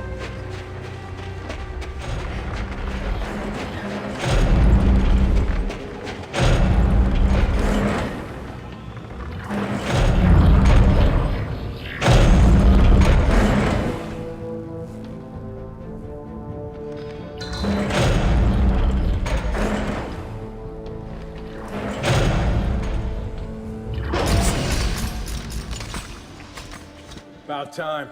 Isaac. Isaac, you made it. Thank God. I knew you'd catch up. Good to see you made it, Isaac. You know, maybe we should give you two some time alone, huh? What the hell does that mean? It means for someone who's in the past, you're awfully glad to see him. We need him. This mission needs Come on, him. we need him or you need him? You got something to say to me, Captain? Stop. Just stop. We need to shut down that damn machine, and we don't even know where it is yet. I do. I mean, I think I know how to find it. Well, I've been digging through what's left of the research notes, and... I thought all that stuff was destroyed. Well, computer data, yes. But the written logs discuss a signal tracking experiment that pinpointed the machine's exact location. Well, I think if we repeat it, we can do the same. But it's at the other end of the complex. Yeah, fine. Fine, let's have a look. I could use a change of scenery. Dude is bitter. But He's a real asshole. You know that? I mean, he's kind of right. The way Ellie hugged him, that was not a friendship hug. That was a hold me close to your bosom hug. Objective added.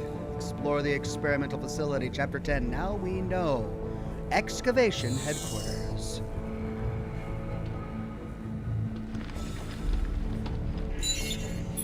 You a drinking man, Serrano? No, sir. I prefer cognac myself. Probably a bit cliche, but you just can't beat it with a nice cigar. What did you want to see me about? I'm not gonna lie, Professor. I don't like you. The way you look, the way you talk, or the way you conduct business. Look, the Admiral said Admiral Graves isn't running this show anymore. I am. If you need men to help you thaw those ice cubes you're experimenting on, you come to me, and only me. Of course, I just thought it... I don't care how much support you have back home. You're playing a dangerous game, Professor. And out here, you play by my rules. I believe that was Keith Scarampaica again.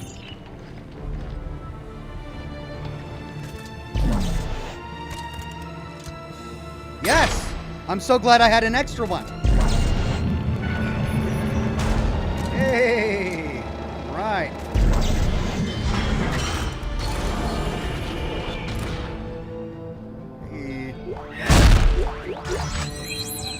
Pneumatic torch.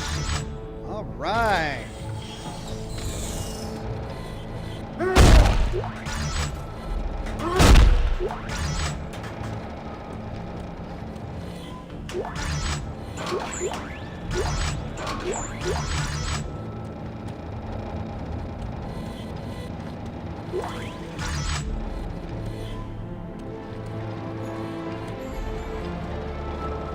Well, now I need to make another one.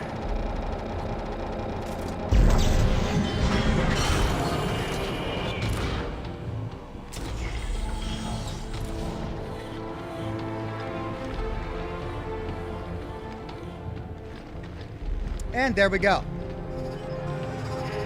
There's my little robot.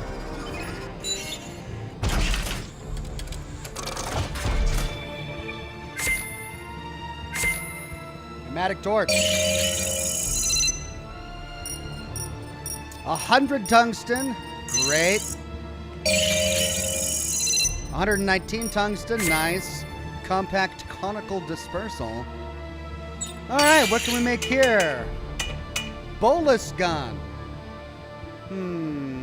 A dual bolus gun that affords a variety of tactical options. Modified to automatically reload after emptying a clip. Will use scavenged parts if available. It's going to cost a hell of a lot of tungsten. Is it worth it? To experiment with a new gun? With all of these options? Look at these.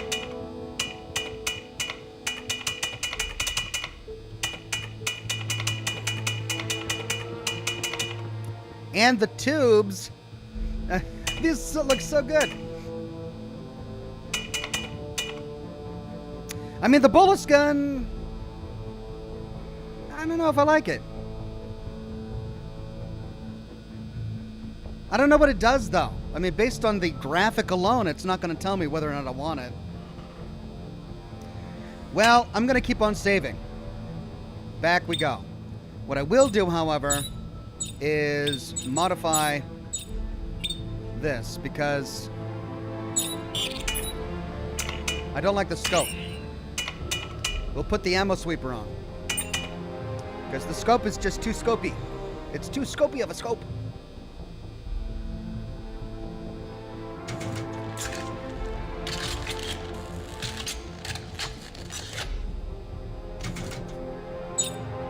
Okay.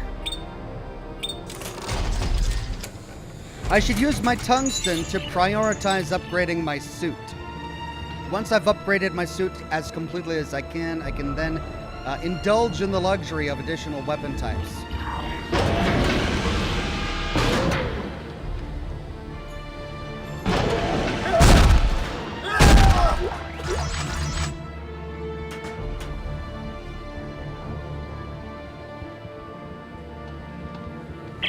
Hey, wait for Isaac. Isaac, we're just outside. Yeah, and we're freezing. Hurry your ass up.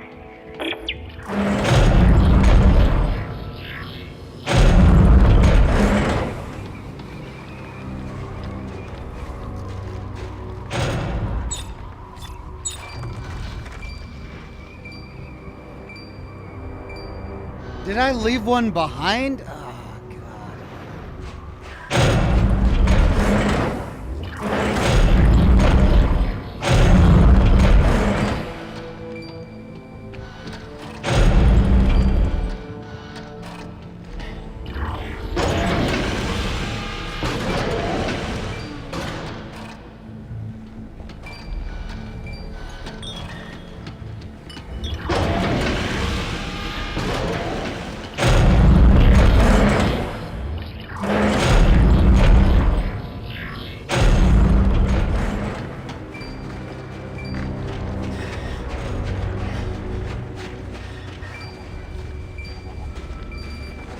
There it is.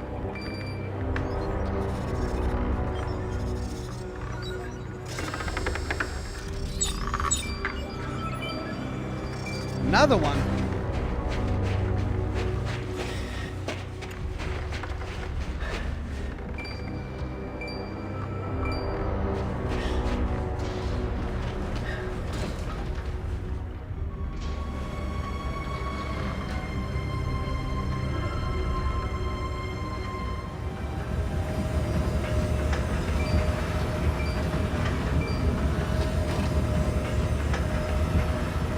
Why is this elevator so slow?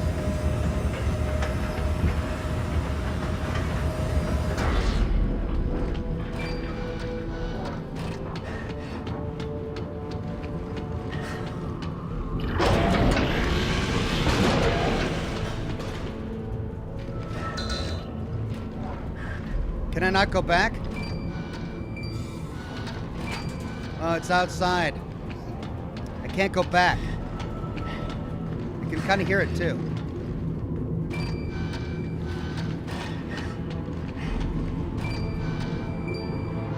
Oh well.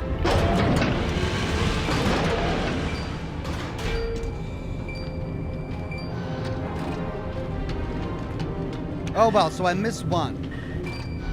I'll find another one soon enough.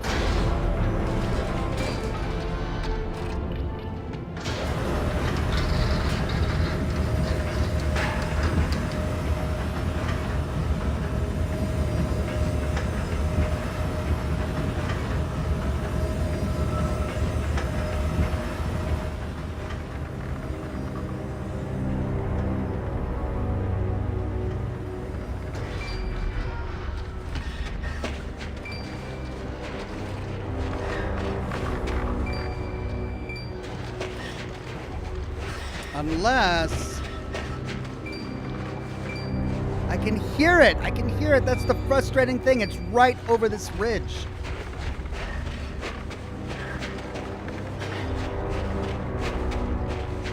Oh! Hello.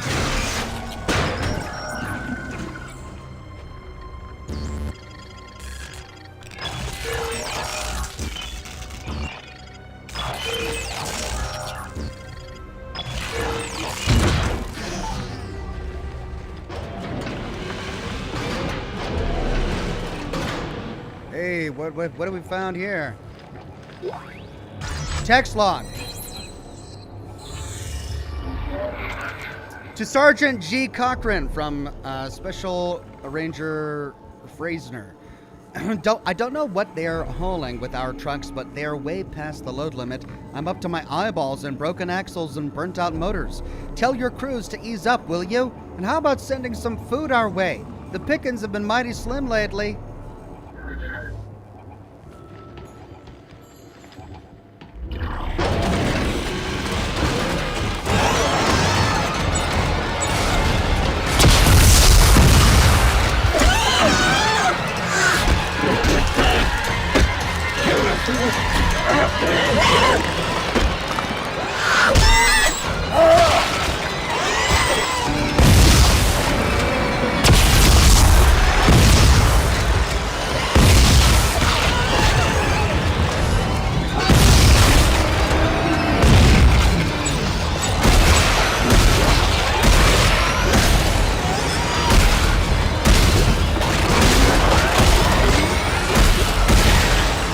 For Pete's sake!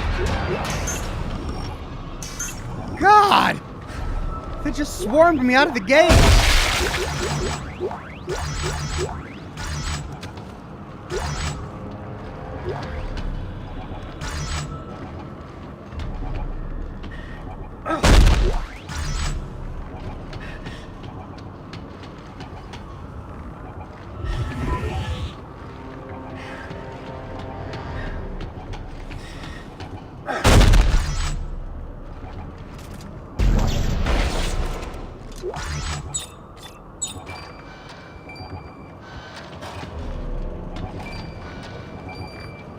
There we go.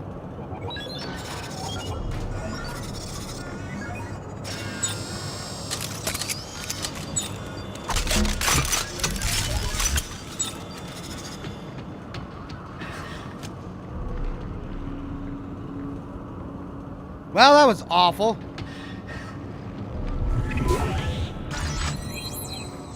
+2 clip, -1 damage.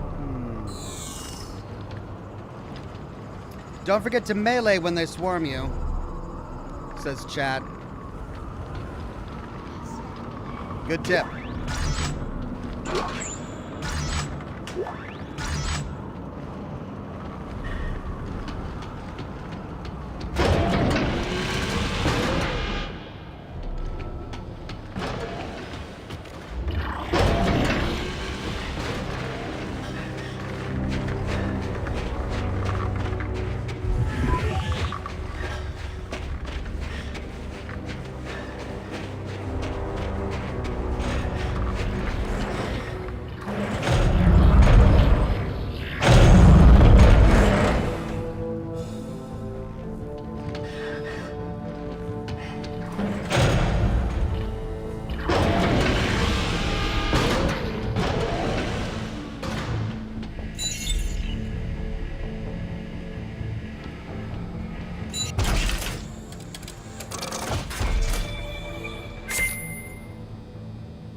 All right, nothing's come back yet.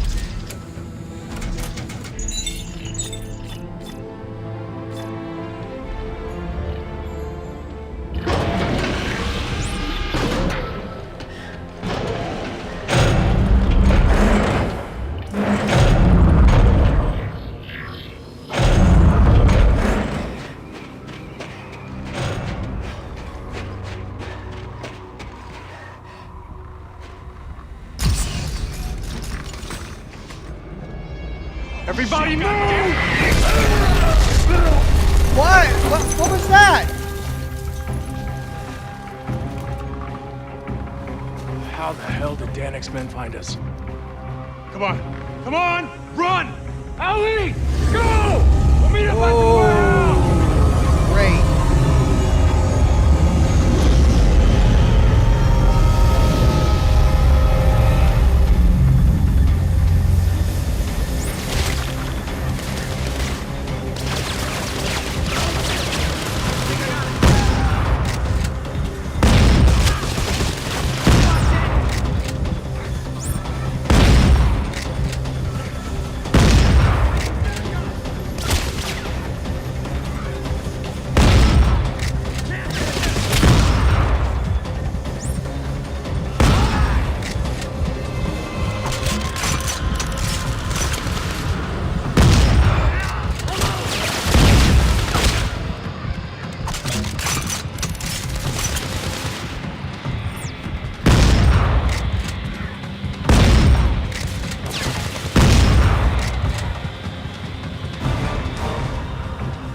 Get up! Really?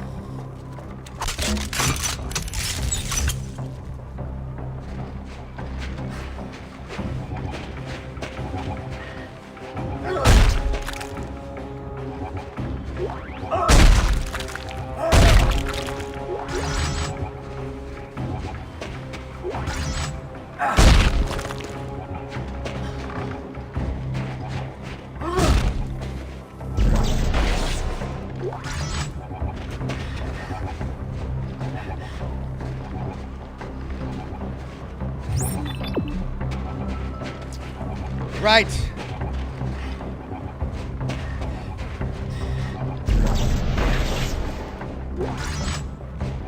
So there's a scrap hotspot right here, but I don't have a robot handy. They're both deployed right now.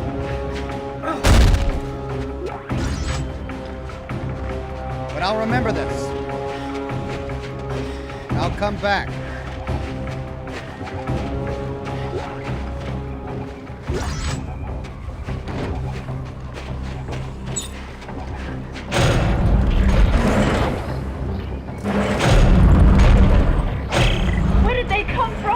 They must have tailed us here.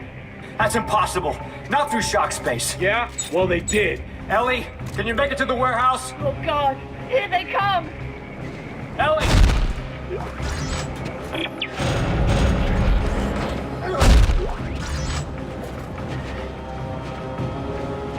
If I can come back. Scavenger bot waiting at bench. Alright, well, it's ready. Just need to find a bench and get it back.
Love that tip.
Right. We need to go in there, but I believe...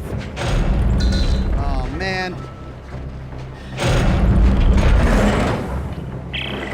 Ellie, everyone all right? Yeah, I think we're safe. We are anything but safe. They're after Isaac and we're getting caught in the crossfire. Look, the warehouse. The signal tracking experiment should be inside. You're not worth as much trouble, Clark.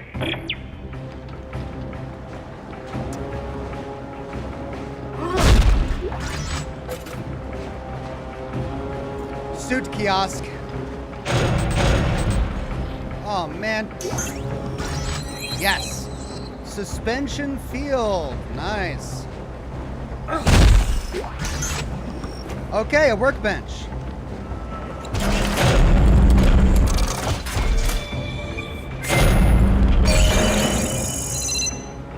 And a scavenger bot is back. With plenty of tungsten.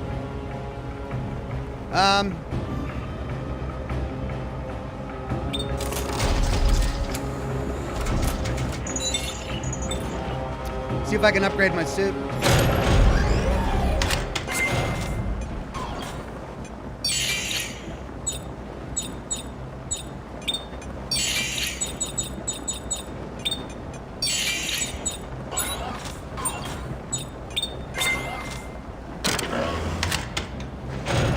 Right, well, I gotta go redeploy the scavenger bot again, so I gotta backtrack because I didn't have enough.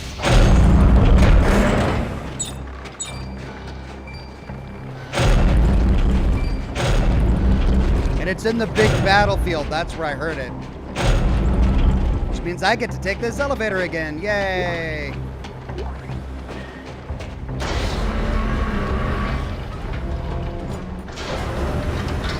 I mean, I suppose this isn't new. Even in the previous Dead Spaces, there was a lot of backtracking. Scavenger bot is waiting a bench again.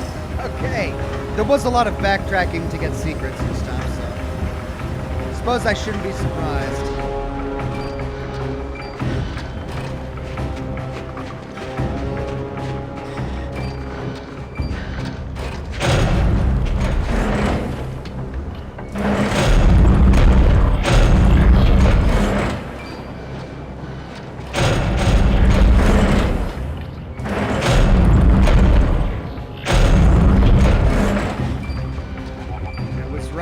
There it is.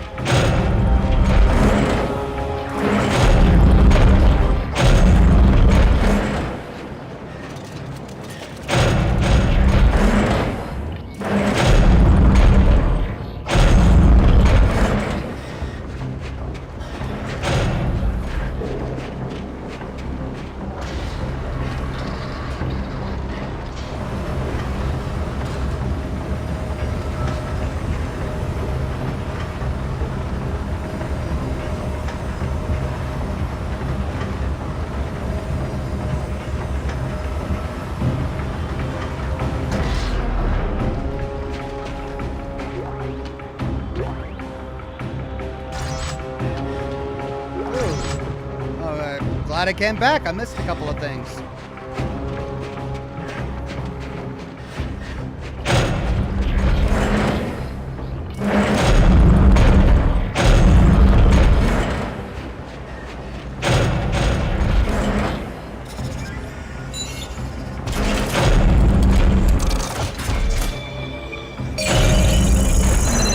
All right, Scavenger bot picked up a bunch of tungsten. Nice.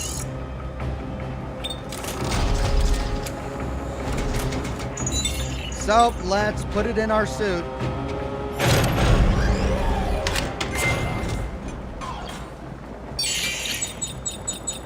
Nope. Nope. Nope. Nope. Nope. Alright. Well, can't use it just yet. We'll save it.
I know they're human, but it's working.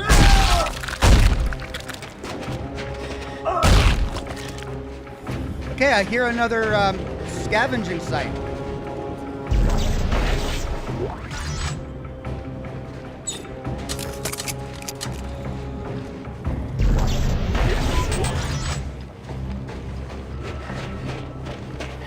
Okay, before going on,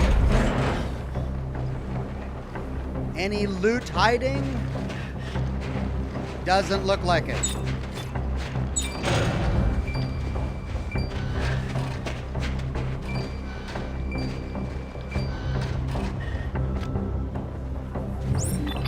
Okay.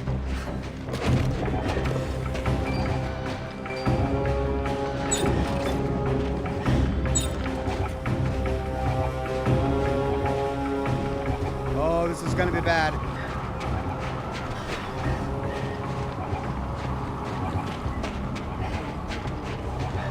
Just pop out already.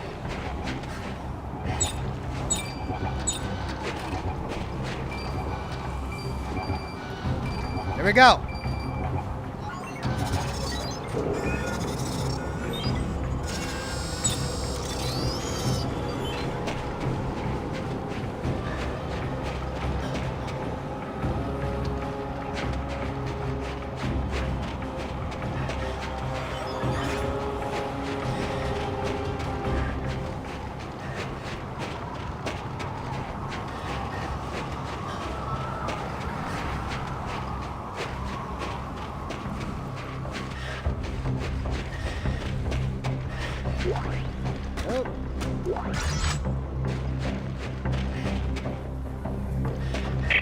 The tunnel! He's in the tunnel! And I got a big gun, too. I'm on him!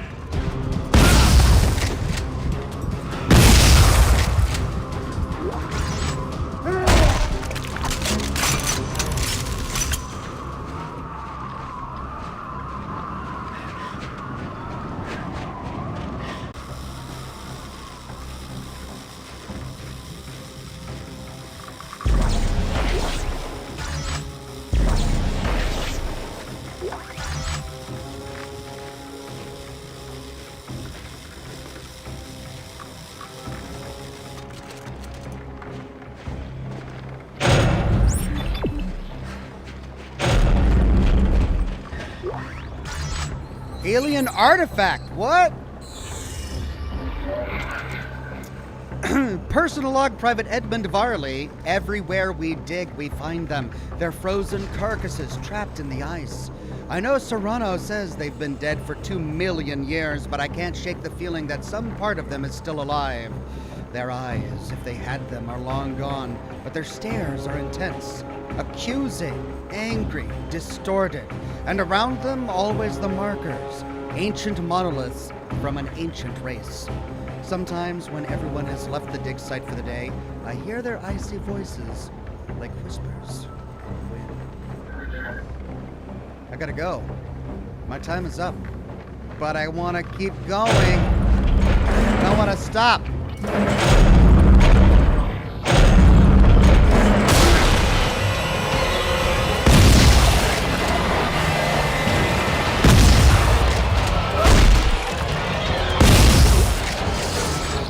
Really? In the elevator itself?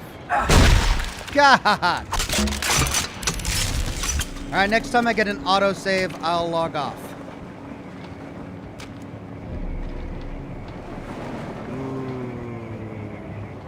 Frozen for 2 millennia. Alien number 23.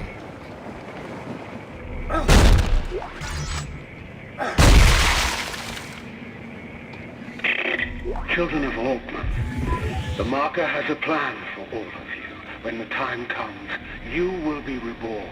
But for that to happen, Isaac Clarke must die. The future of our religion, of our very race, depends upon it. Stop him at any cost. Altman be praised. Well, Ellie's lover, whatever his name was, is right. They are after me. They're all caught in the crossfires.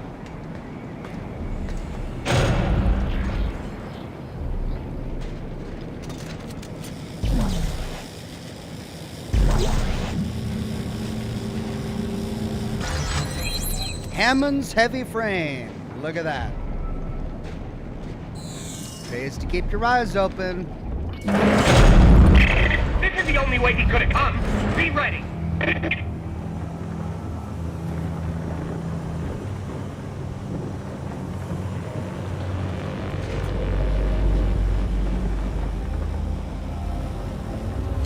Oh, I should have made another torque thing. I didn't. It's Clark! Shoot him! He's over there! Down in front! Quit moving! Fall back!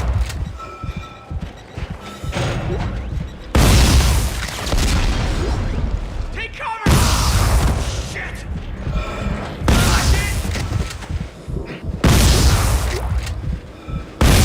Radio for backup!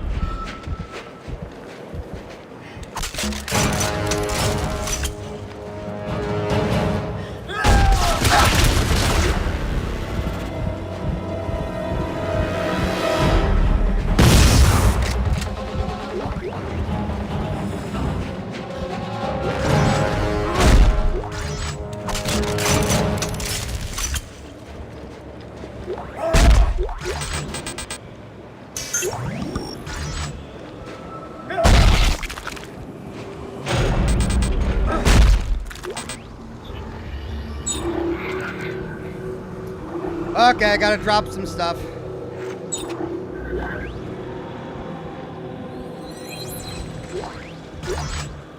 Scavenger bot waiting at bench.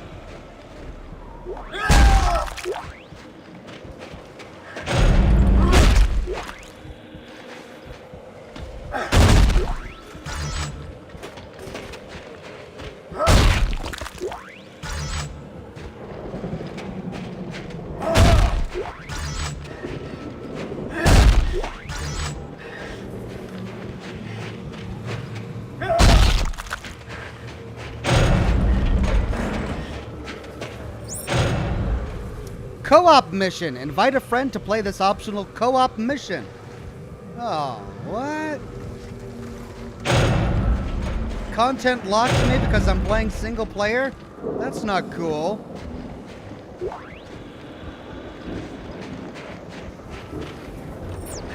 Lame.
Megalithic ancient fauna.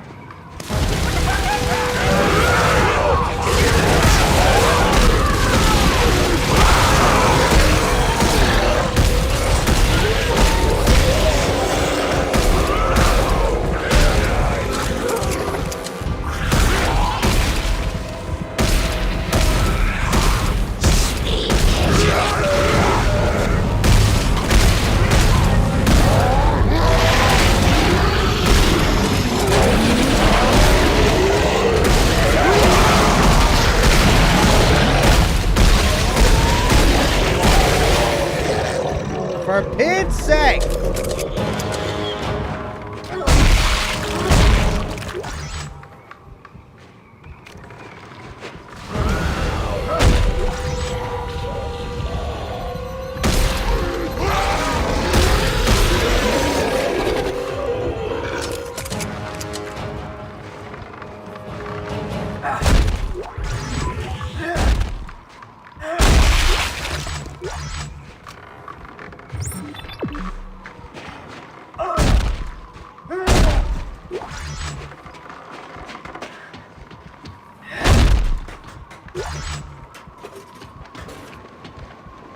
Plateau access locked.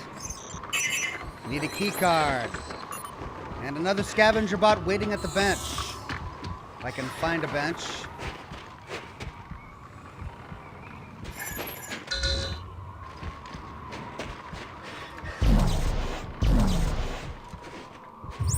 Okay. I need to go in there. What am I missing?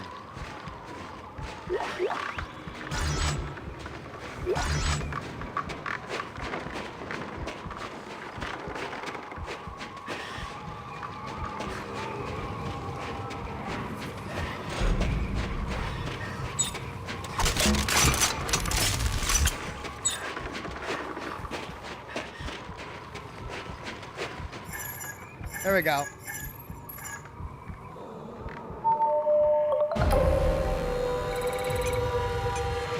Oh.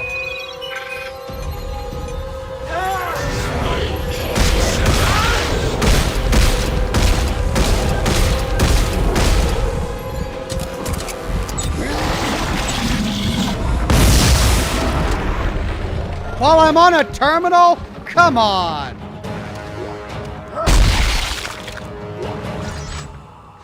Really?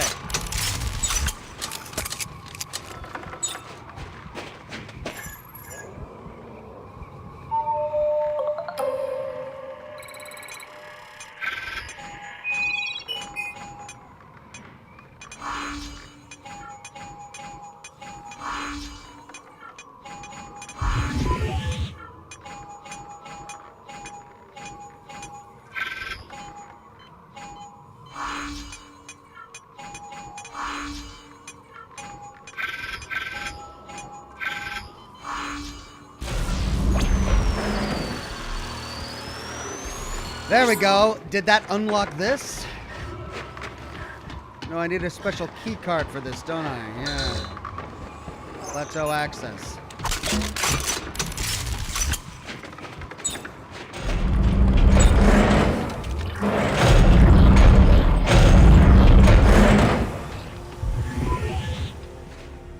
Cooling platform. And I got my autosave. We're going to end it here, everybody. Thanks for joining me. I went over time a little bit. Went about 12 minutes over time. Not too bad. That's good. That's going to be it. I'm really having a blast with this game. I don't know why people were saying that it doesn't hold up to the others. I think it does hold up to the original Dead Space and Dead Space 2 pretty well. Then again, I haven't gotten to the ending yet, so who knows how that's going to resolve itself. But we'll be picking up right here where we leave off next week. Same Ox time, same Ox channel, 7 o'clock p.m. Pacific time for Scotch and Smoke Rings. I do plan to play Alan Wake 2 when it comes out. I want to do the Resident Evil 4 DLC that recently came out. And of course, all of your wonderful scary game suggestions are on my list as well. So it's a matter of time. I'm only one man, but I will do what I can. For tomorrow, I plan to do another Starfield live stream, but as I've been up late tonight, I'm probably going to sleep in. So expect me to go live at some point, I don't know, between 11 and noon or something Pacific time tomorrow morning. That's the idea. No lore video for the weekend as I've been preoccupied with the health of my dog all week. Thankfully, he's feeling a lot better. So I'm going to aim for next week for my lore video. That's the plan there. Thanks again, everybody, for coming. I appreciate each and every one of you, and I'll see you all again very soon with more lore videos and more live streams. Bye-bye now.